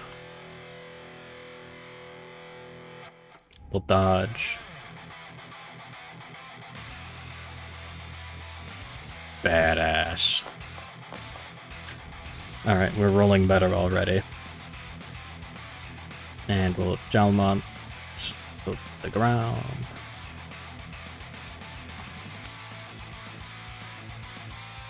And the muscle performs black and nothing happens there.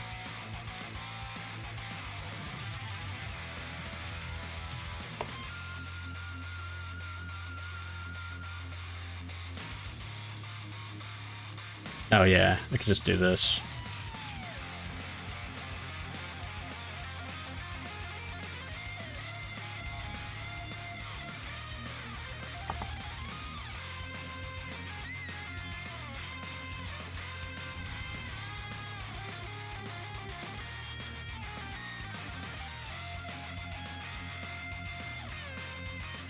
Mm-mm.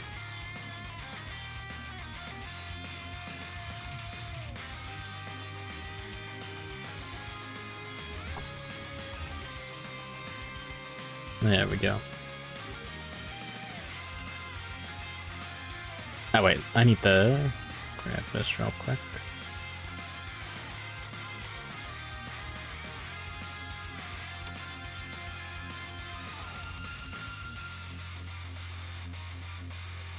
Should be under rare deer.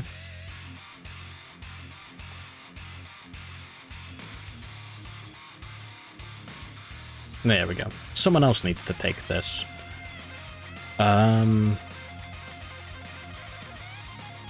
Fuck it. Chiripoko. Why not?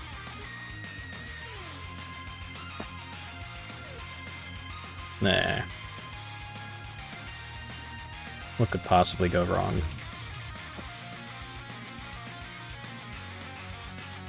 Now, Horripilation still counts.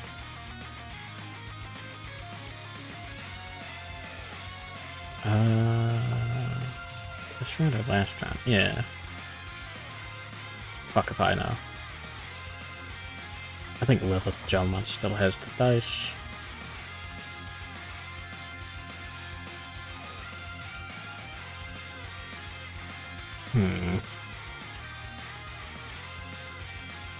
Well, we can send the Jack in. I don't know what the month trap does. I think best case scenario, we get sent over towards the other survivors.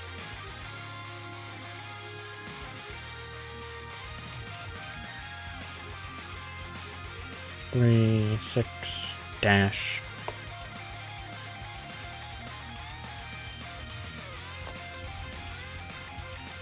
Alright, and I guess we may as well pounce. Yeah. Dashing to pounce. Cool. 2 hits. There we go. Ashen Armageddon. Oh, a sudden vacuum sucks the soot-filled air into the monster's armor. All survivors suffer knockback 5 towards the monster.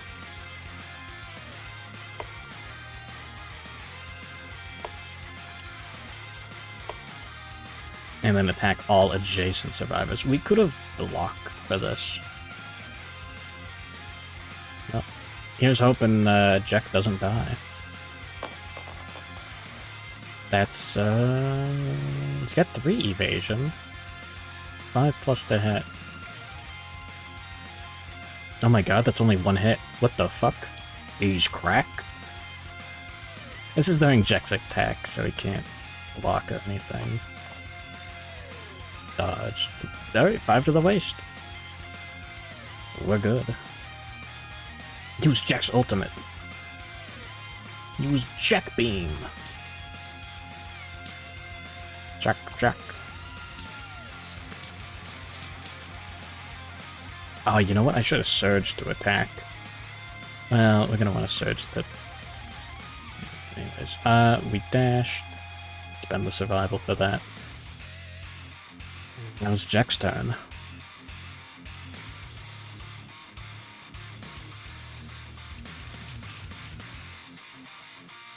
Alright.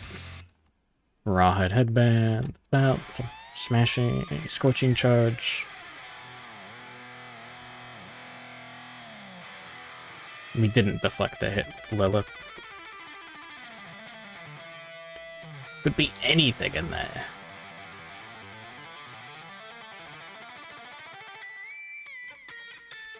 We don't have the Polishing Lantern bonus. I don't want to attack with Jack yet. Could go for 7, dash, buff, and then attack.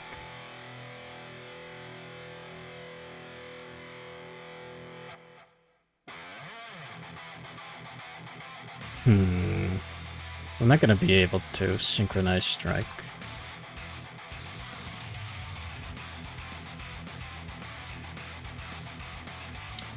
Well, I'm thinking.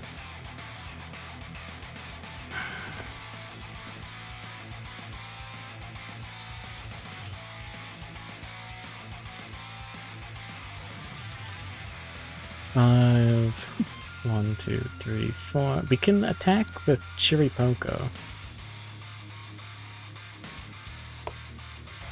Dash.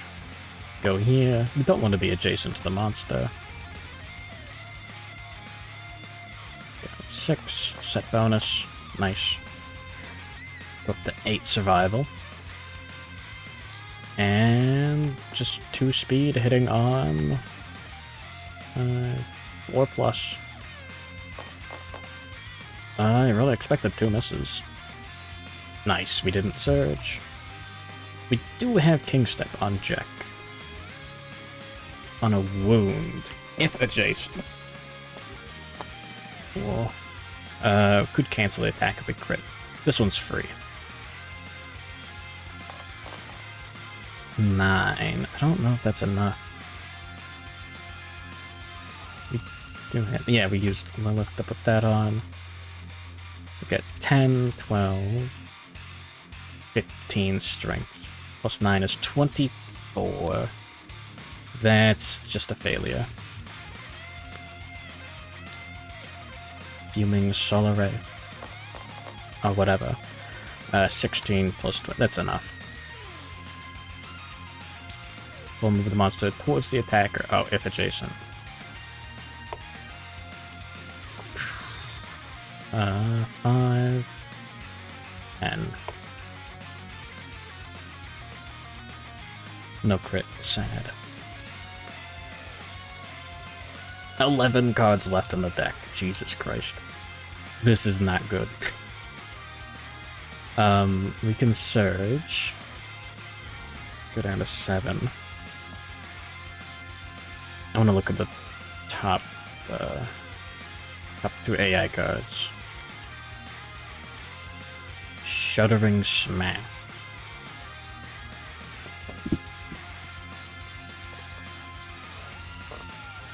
Oh, that's bad. Or Indiscriminate Smash. 2 attacks. Not even a flow in between.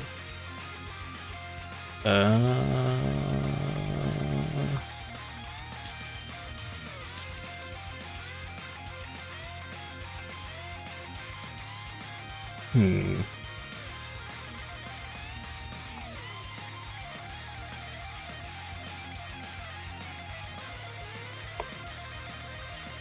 That was Chiripoko's act.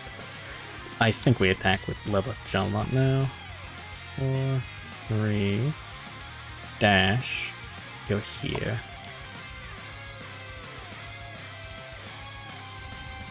Use our action for the turn, and just attack. Only 2 speed. We won't be able to remove both of those.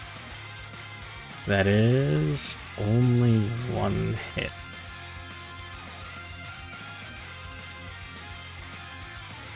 It's a bit of a shame.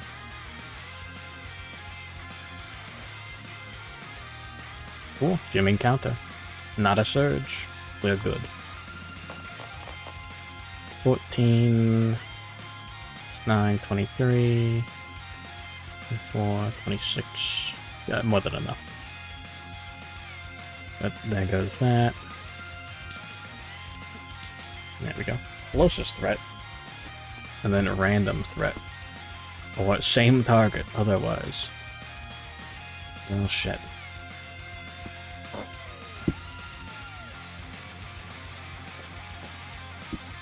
But yeah, what do you mean? This guy's made just a bunch of songs? Fuck. That sounds badass.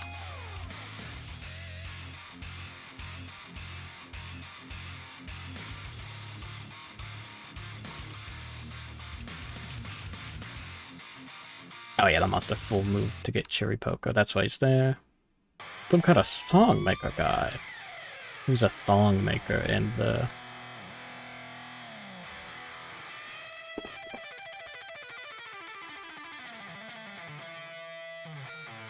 Well, Jack can block too.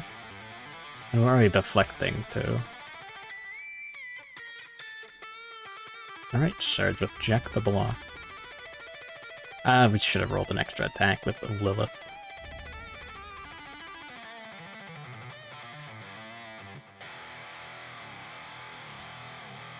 Surge 2, polishing the lantern. Running through our survival as quickly as possible. Should really watch out.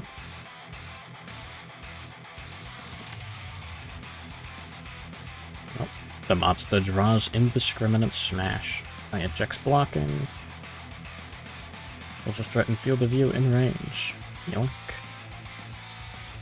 3 speed. 2 evasion. 4+ to hit. Alright, 2 hits, deflected. Another random threat in range, so it's gotta go to Jack. I guess we dash out of the way with Lilith. And Jack is gonna get... Oh no. Jack.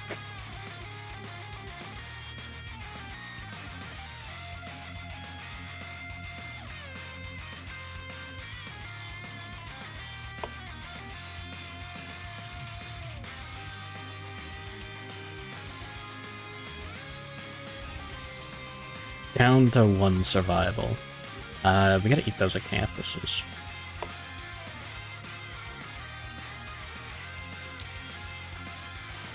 Jack is getting hit on 5+. Alright, 1 hit. There goes his entire block. And then Blacken.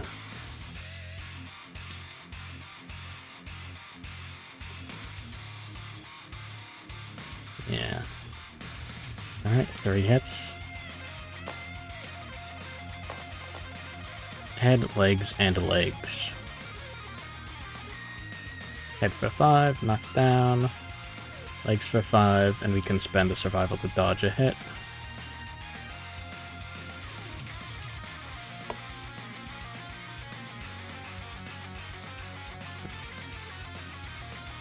Alright, well. Not dead yet.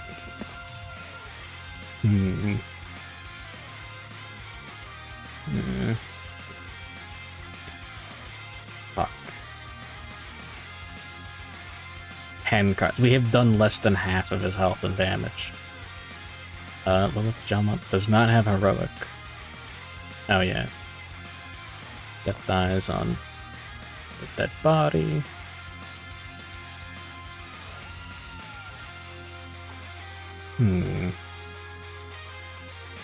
Jack really wants to get to the survivor corpse. We did deflect hits, so we got an extra action.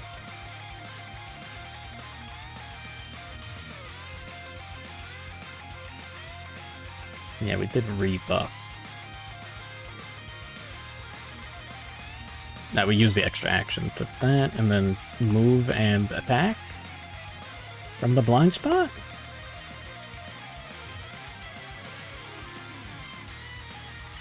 I'm playing 4D chess. What if we... Yeah, we can get there with Jack. If we get knocked back and have to end our attack, we can go and get knocked back over the survivor corpse and take a brain trauma and maybe get frenzied. Is that a good idea? No. Is it funny? Yes. 2 speed. That's only 1 hit. Oh. There goes that. Ah, reflex too. God damn it. Well, let's see if we get a wound. That's 15 plus 9 and 25, 27. Well, that's a wound at least. And to face the attacker, we'll move forward. Knock down in front of the monster. All in the reflexes. 4 damage to a random hit location. Alright, we still have our deflect tokens. We can still surge if we have to. And we did do a wound. Half of the AI cards are out. We still have Chiripoko and the Jack's Act. Let's look at the top 2 AI cards. I'm not really going to be able to reach. Cinder Sundering. Oh, he does that. And then he blackens. So being in the zone isn't actually good.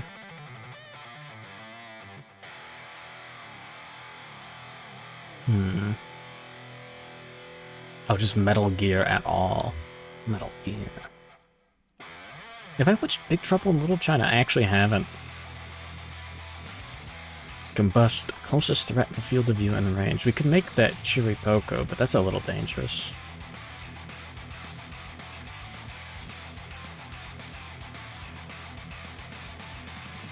Two damage to all hit locations. Archive all flammable gear. I mean, Chiripoko could get lucky and only get hit once. And then would have to tank Blacken.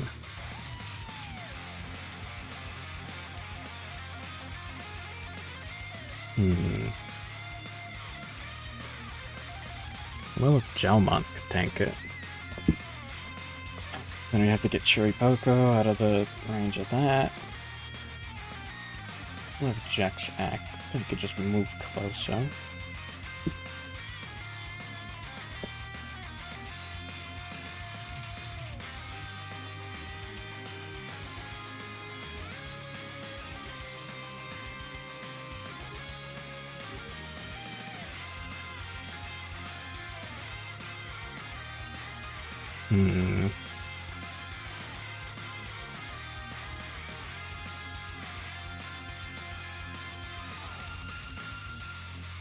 Oh, 1 hit to each hit location. Oh. Metal. Metal. Yeah, metal. Oh, 6 damage to each hit location. Wait, hold on. Well, fuck.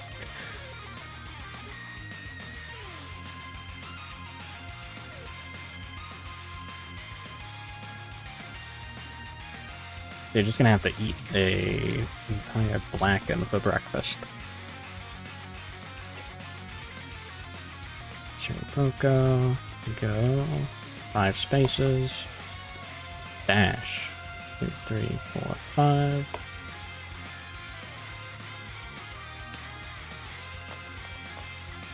Lose 1. Encourage Jack. Lose another one.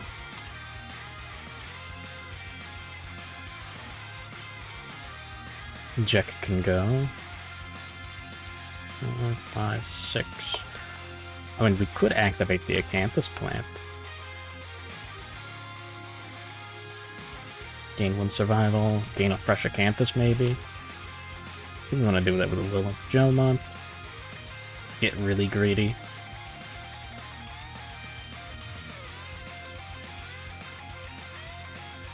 Don't need to encourage Lilith.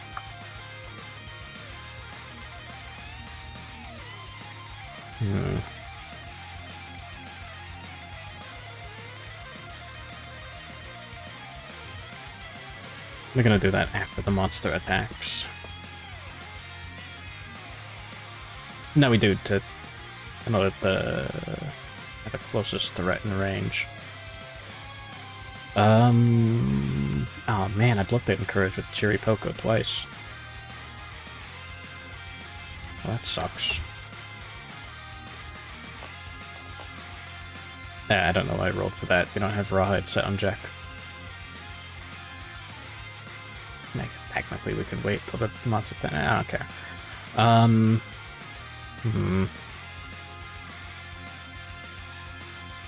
And action for the turn, Jack will Polishing Lantern. And Chiripoko will surge to Polishing Lantern. Gain 1 survival. Okay, cool. I'll put that back.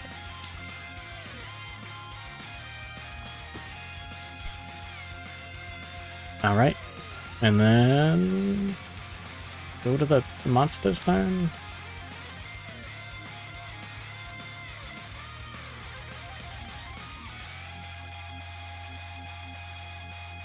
The monster draws Combust. Oh yeah, Jack has the death die now. Closest threat in field of view and range. Boost speed. That's 2 hits. Cool. Deflected. We get a flow. We're gonna surge and deflect again. All survivors who are in the monster's facing and the field of view. I mean, I guess we could dash into the blind spot. Or just out of facing. No, that is a good idea.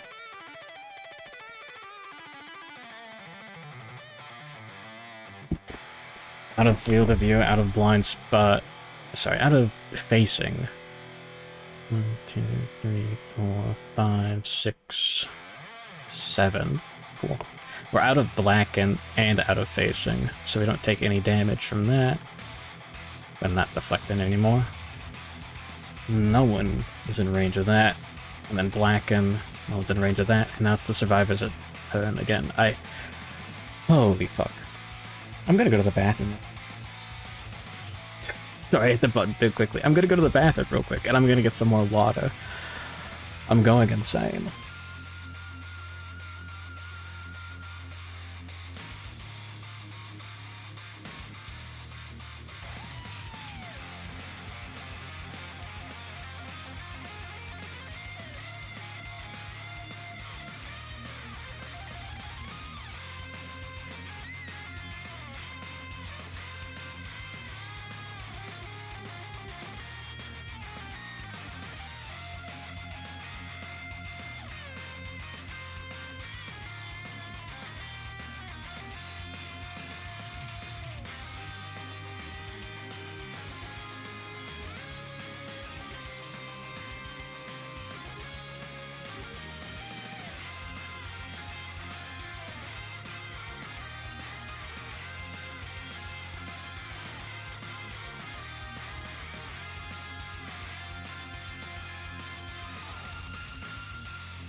There we go.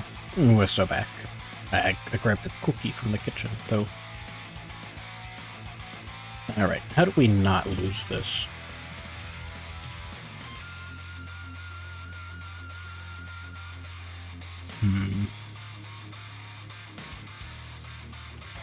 Monster's facing this way. 1, 2, 3, 4, 5, 6, 7. We could attack from right here with Will of Gelmont. And then 1, 2, 3, 4, 5, 6, 7. We could dash and get Synchronized Strike with Chiriboko. Plus 1 strength matters a lot. Is that 3 AI cards left? It is. Oh yeah, cool feature.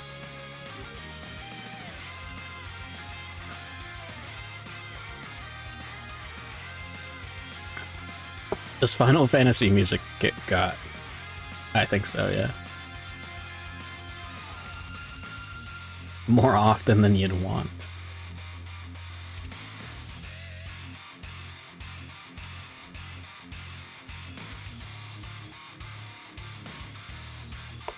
Alright, we'll just attack from the blind spot. Well, use our extra action from Riposte. Select 2. Even the heavy metal? I don't know. Wait, hold on.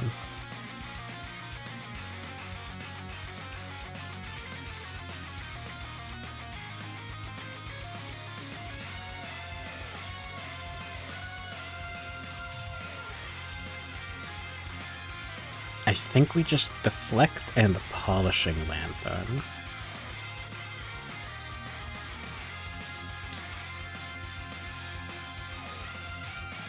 And then take the next time.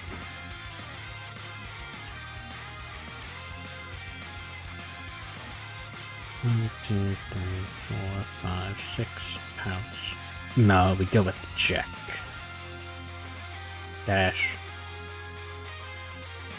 Pounce. 1 survival.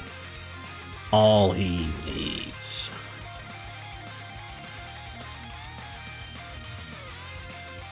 Free speed. Nice. We get a perfect hit. A 2 is a hit. Yeah, no, like he's got plus 3 accuracy. Not even accounting for Synchronized Strike or Pounce. I'll check card. Well, shit. A sudden vacuum sucks the soot-filled air into the monster's armor. All survivors suffer knockback 5 towards the monster.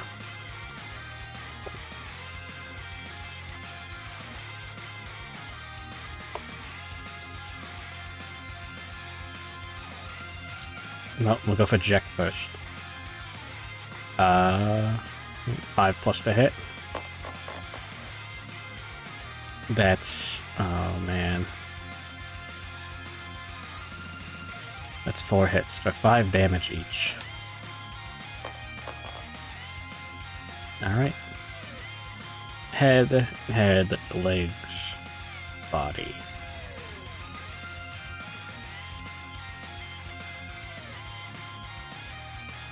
Alright.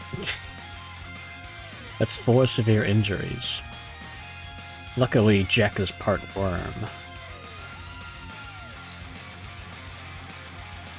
Then, yeah, whatever you'd suffer an unspecified severe injury, roll 1d10 on the following table instead of the severe injury table.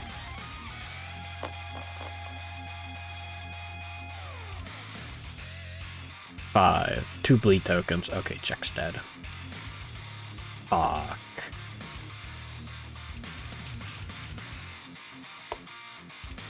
The worm's coil tightens sharply. Yippee. With the 8, yeah, it's some insanity, which would turn into survival. Really cool. But no. He ends up with 6 bleed tokens at the end of it.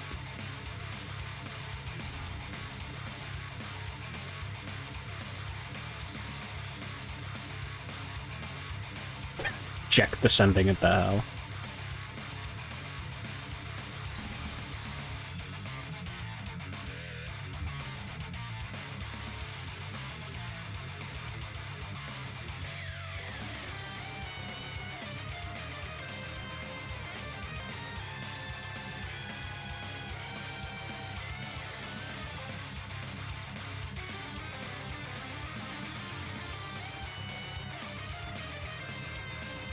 Alright, and then Lilith Gelmop.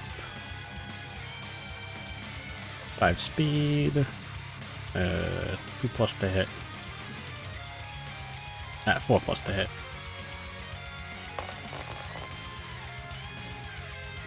Three hits. We can't dodge because we don't have any survival. But 2 of those get deflected. Where I used that turn and everything. Shit. Can I zoom in on that miniature for a sec? Oh, the Lenore one? Give me a sec. 5 to the arms. That's a severe injury. No worm table. 7. Broken arm. An ear-shattering crunch. Suffer -1 permanent accuracy and -1 permanent strength. Re-recorded twice. I gain a bleed token.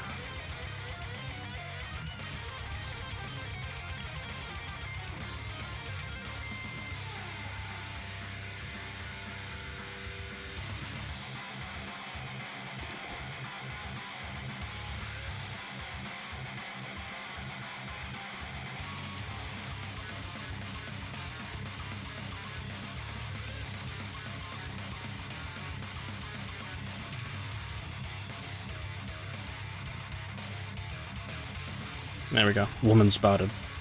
There you go, Jack. Wow. Okay.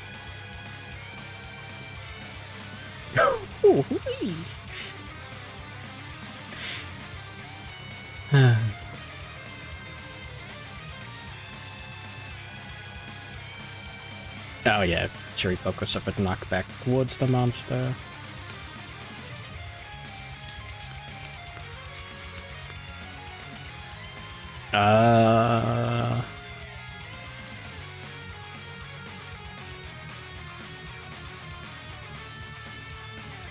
Well,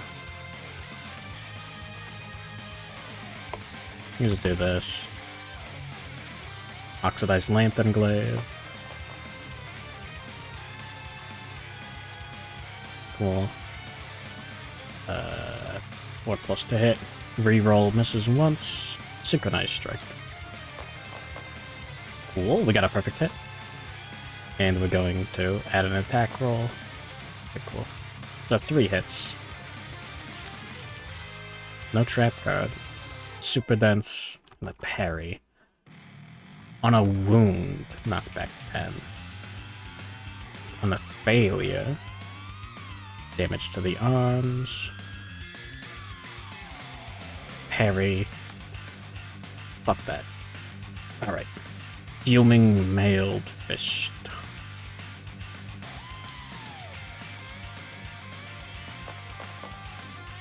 Eight. Oh wait, do I want to turn any of these into reaction failure? No, actually. How much strength do we have? We got a perfect hit, so we get +4, so that's 10. We polished the lantern, 14, 16, 19. 20. Synchronized Strike, 21. Those 8, that's more than enough. Fuck you. Right in the mailed fist. And now we either try to roll a 10, or I guess if we roll a 10 here, we'll be able to do the next one. No. We'll move towards the farthest board edge. That's not too bad, actually.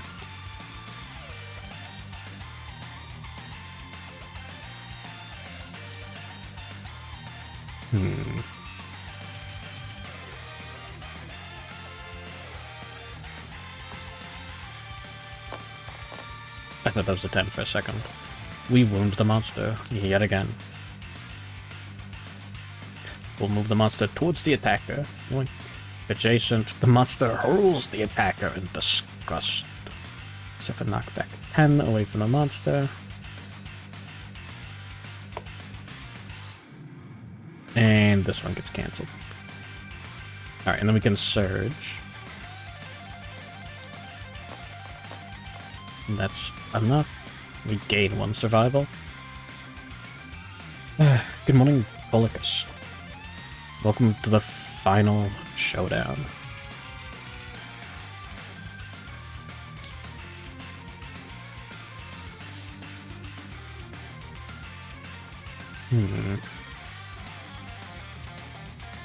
Alright, well, whatever. Monster's turn.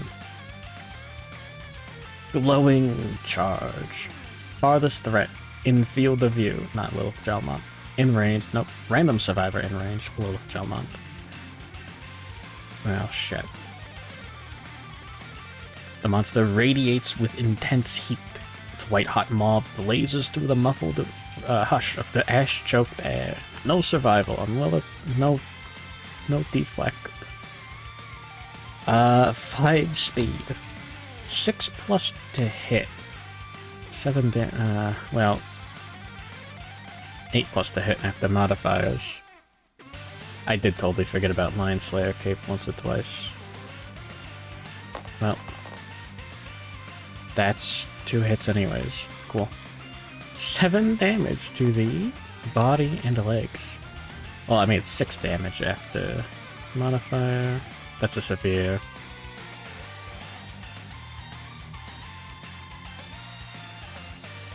Severe body injury says instant death. The blow sends a bone fragment directly into your heart, killing you instantly.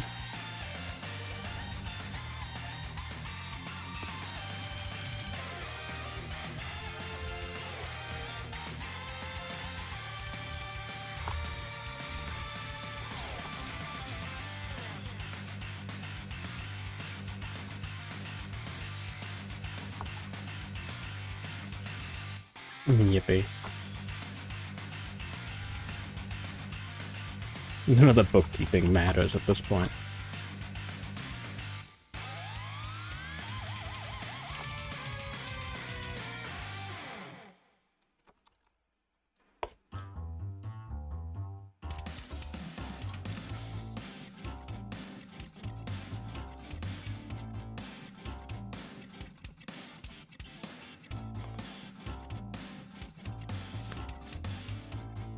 What if you go for the victory lap?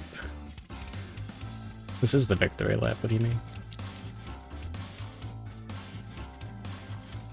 Alright, and then blacken.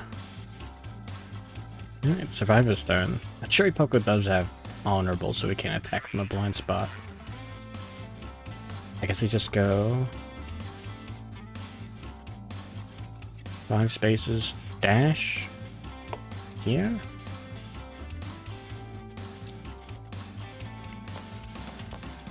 Yeah, we didn't search during the monster's turn. We do lose the survival. And we attack. That's only 1 hit. To the Fuming Sabaton. Wait, this is good actually. Not mind failing. That's an automatic failure. Cool. That is 8 spacers, yeah.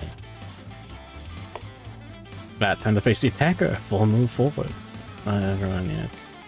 Toss the side. Knock back 5. Cool. Alright. That is just the next attack. So we surge and re-polish the Lantern Glaive. Yeah. Lose 1 survival. Alright. The monster draws... Choking Smash. No target. All is ash. Because Cherry Poker's not in range. Place the monster in the center of the showdown board. All survivors suffer bash. Bleed 1 and knock back 8 towards the monster. End the monster's turn.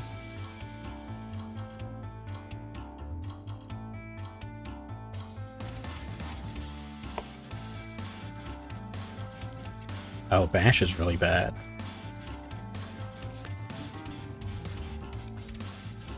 How many AI cards left? 7. AKA too many. Oh, we got knocked down. Glowing Charge. Random Survivor in range. Alright, Cherry Poco it is. Monster radiates with intensity. Cool. Alright. And getting hit on 6+. 2 evasion. Rawhide Vest, 3. It's 9+. No hits.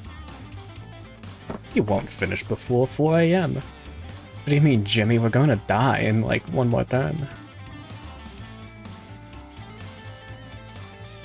Huh.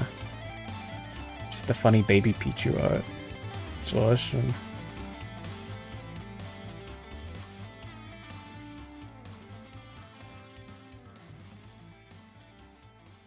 Ah, that's how the funny baby evolutions work. Based, badass. Well, no damage. Frustration. Alright. 5 speed, 5 damage per hit. Hitting on... Yeah, 5+. I'll use a reroll token. Surely that was a good idea. Cool. No damage. And then Blacken. 3 hits for 5 damage each. Body, body, and body. So that's 2 severe injuries. Oh, he should be adjacent. Oops. And knockback 6 away from the monster.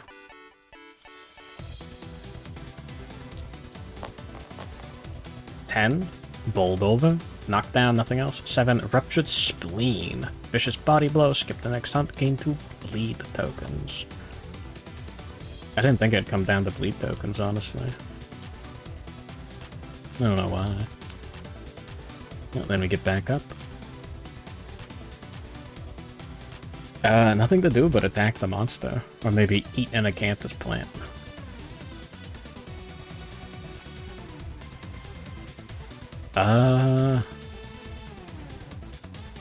It's 5 spaces. Yeah, I could just dash here.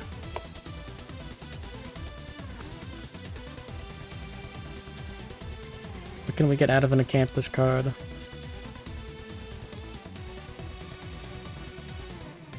Fully heal 1 hit location. Maybe. Maybe.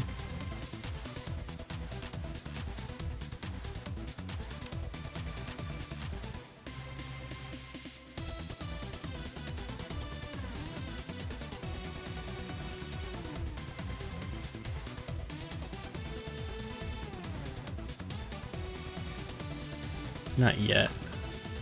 We're gonna go here and we're gonna attack the monster. Diagonally.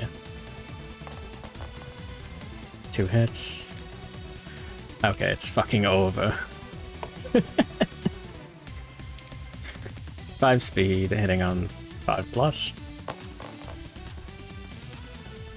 3 hits for 5 damage each. 5 to the head, legs, and body. We are currently attacking, so we can't dodge the hit to the head. That's a severe to the head and a severe to the body.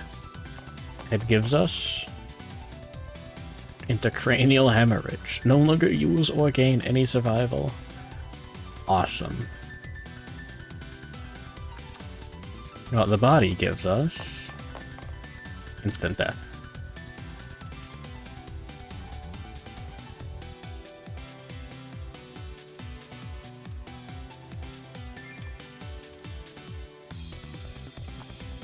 Well, there you go.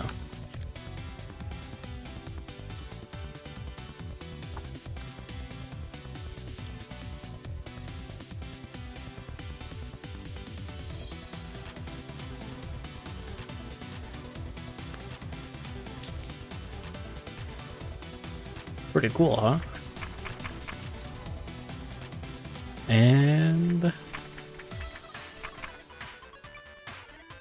we go. The gold smoke night drops the final lantern on the Watcher's corpse, bringing them all down on the remains. The explosion incinerates flesh, cloth, hair, and skin. The night moves amongst the dead, arranging their bones and lighting the smile of each skull with a glowing ember. Game over. Cool. In case you're wondering, victory. Follow the breathless slumber, dead, game over. Yippee. So, yeah.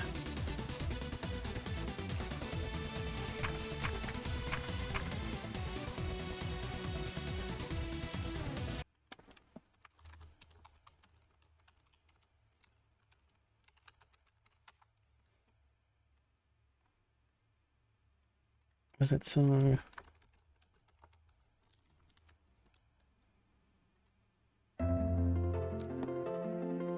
You won! Pretty much. Just by getting to Lantern Year 30.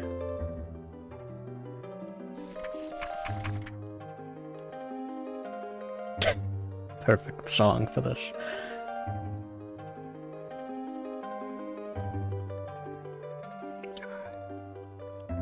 Video games are awesome. Your campaign has ended in death and magnificent hopelessness. The settlement is lost. Cool. Now, for every successive settlement you've lost, you may fill in a box and continue to earn new milestone bonuses for your future campaigns. Awesome. We did manage to do one of the strains. Somehow we didn't get Opportunist. Or Giant. But the one for surviving Japanning 5 times? I could keep track of the other stuff. There we go. Cool. We're up to 5 lost settlements now. Started the showdown with the first story White Lion. Set up 1 survivor corpse terrain card. Not that crazy. It's a lot of holes in your head. I'm thinking of Demo Pan, but like Trepan. Now I'm going insane. Anyways. Good morning, Jack Jaguar. Day at the pornography factory. I gotta clock in after this. Sorry.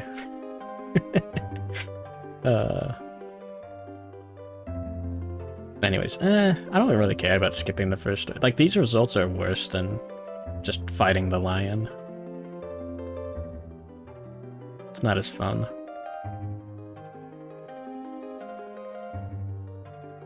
But there we go. Ocular parasites. That's a fun one. All survivors gain +1 permanent accuracy. But the prologue lion is more difficult. And that's it. Anyways.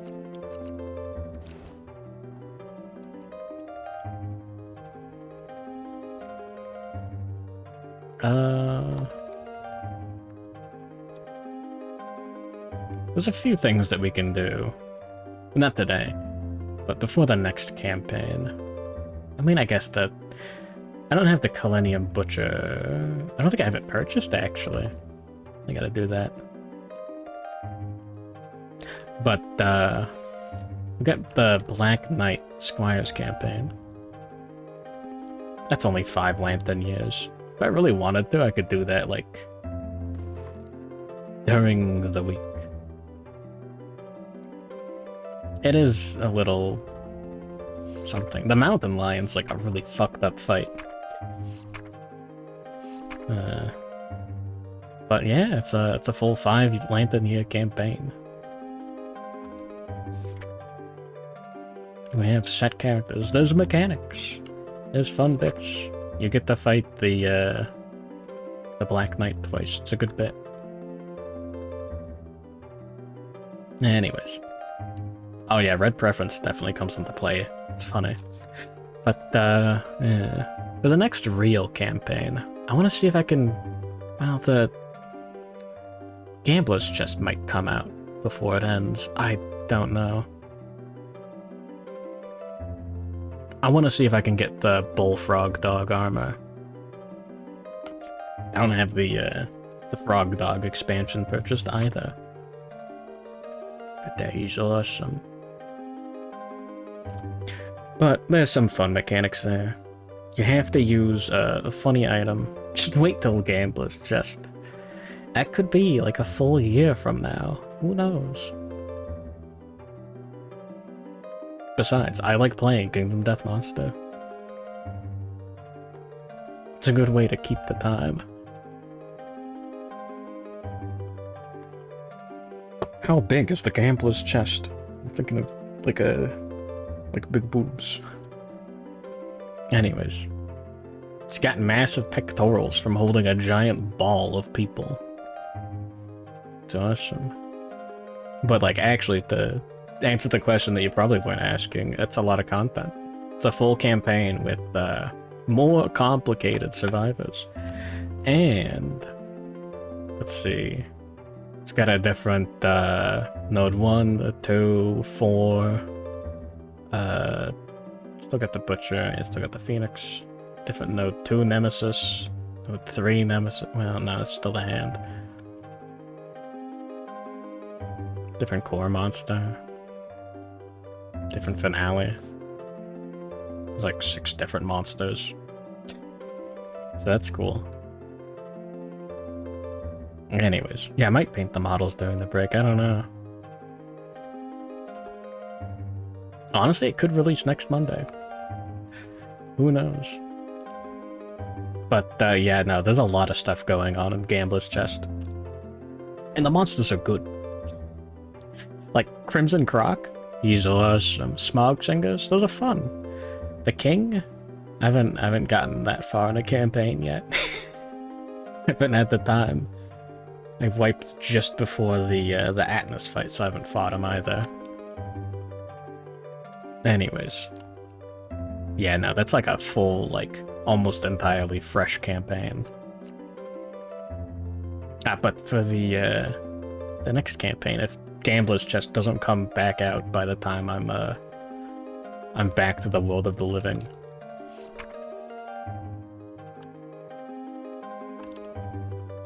John Souls.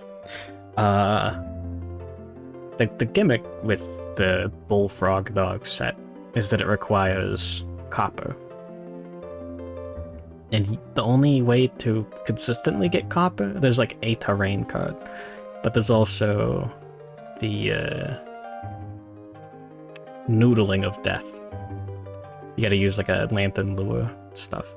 It requires a resource that you get one of for beating a level 2 frog dog. But God is planning to court Persephone. Like, from Hades, the video game? Noodling like catfish. Yeah, exactly. It's very swampy. The problem is, there's a high chance of just losing the lure. Like, on the hunt event that it puts down on the board. And there's, like, not that high of a chance of getting a copper. So, having the Frog Dog as the Node 1 quarry, and then we have... I'm gonna use Flower Knight just to get otherworldly luck, which gives you +1 on your rolls during the hunt and settlement phase, in order to have a better chance of getting the copper. And then, I don't know, I think I just want to do, like, Sunstalker and Lion God? Because Lion God doesn't take that many hunts. You just do, like, 3 hunts of your entire campaign. That was fun. I'm kind of sad that I missed the kill on the level 2 and 3. But the Sunstalker armor set. I want to try this because it sounds funny to me. Yeah. It's gotta be in this pile here. There we go. The Sunstalker armor set makes all affinities, all colors. I want to see if I can make this work. It's a very DPS-oriented set, too.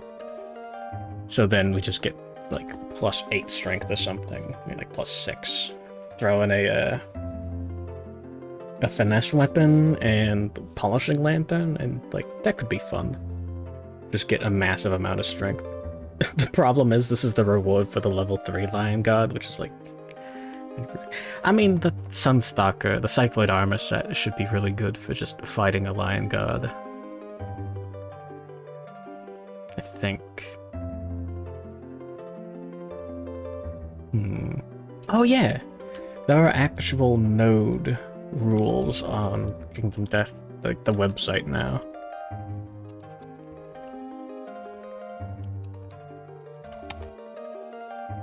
Yeah.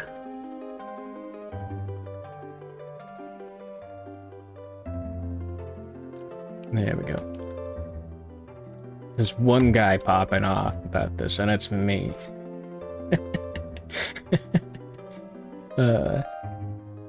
All of this is like normal. The interesting one is there's rules for replacing Nemesis monsters. So normally what happens, like in this campaign, if you want to add the Lion Knight, what you do is you just add them in addition to the Kingsman fights. Which is really annoying. And it was really annoying. But, yeah. I don't know if I want to use the Manhunter, though. Because I can use the Kalenian Butcher. I don't know if I want to use the Black Knight, either, instead of the Hand. Because the Hand is cool. But, like, it's, like, just when you... The Black Knight's really cool. But he takes up 2 extra years of your timeline. And we need to get as many hunts in as possible to get as much copper as possible. Another problem with this is, Manton Year 12. Principal Conviction. 50% chance. You just lose all resources in storage. So we have to go Survival of the Fittest again. Not that I wasn't planning, it's good. I have to go Survival of the Fittest, and we have to use a reroll there, and we just have a 25% chance of losing the campaign. Now, hold on. I don't think otherworldly luck would count for that. Even then, I think it's the higher result. No, the higher result's good. Yeah.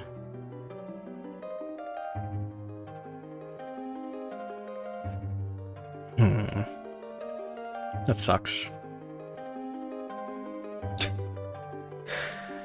I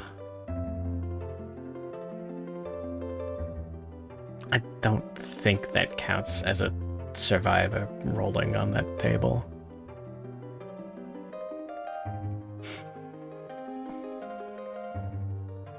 Whatever. Who's online right now? I'm gonna go get lunch. And then go back to, I guess, the pornography factory.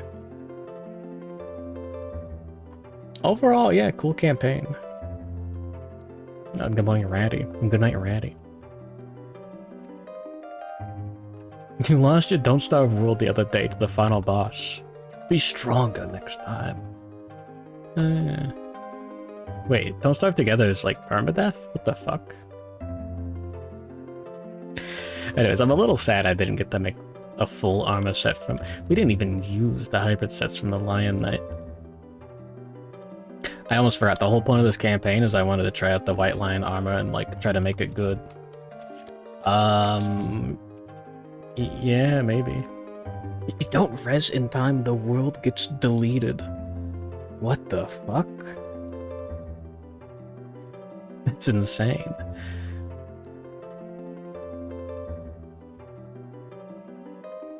The final boss is deep underground. Oh. Oh, that's insane. Well. I gotta do like yard work tomorrow too. I don't know. I might be stuck at the factory working overtime. Pokemon tomorrow otherwise. I think I'll just keep Metroid Prime for like when I'm sick of Pokemon. Well, hang loose.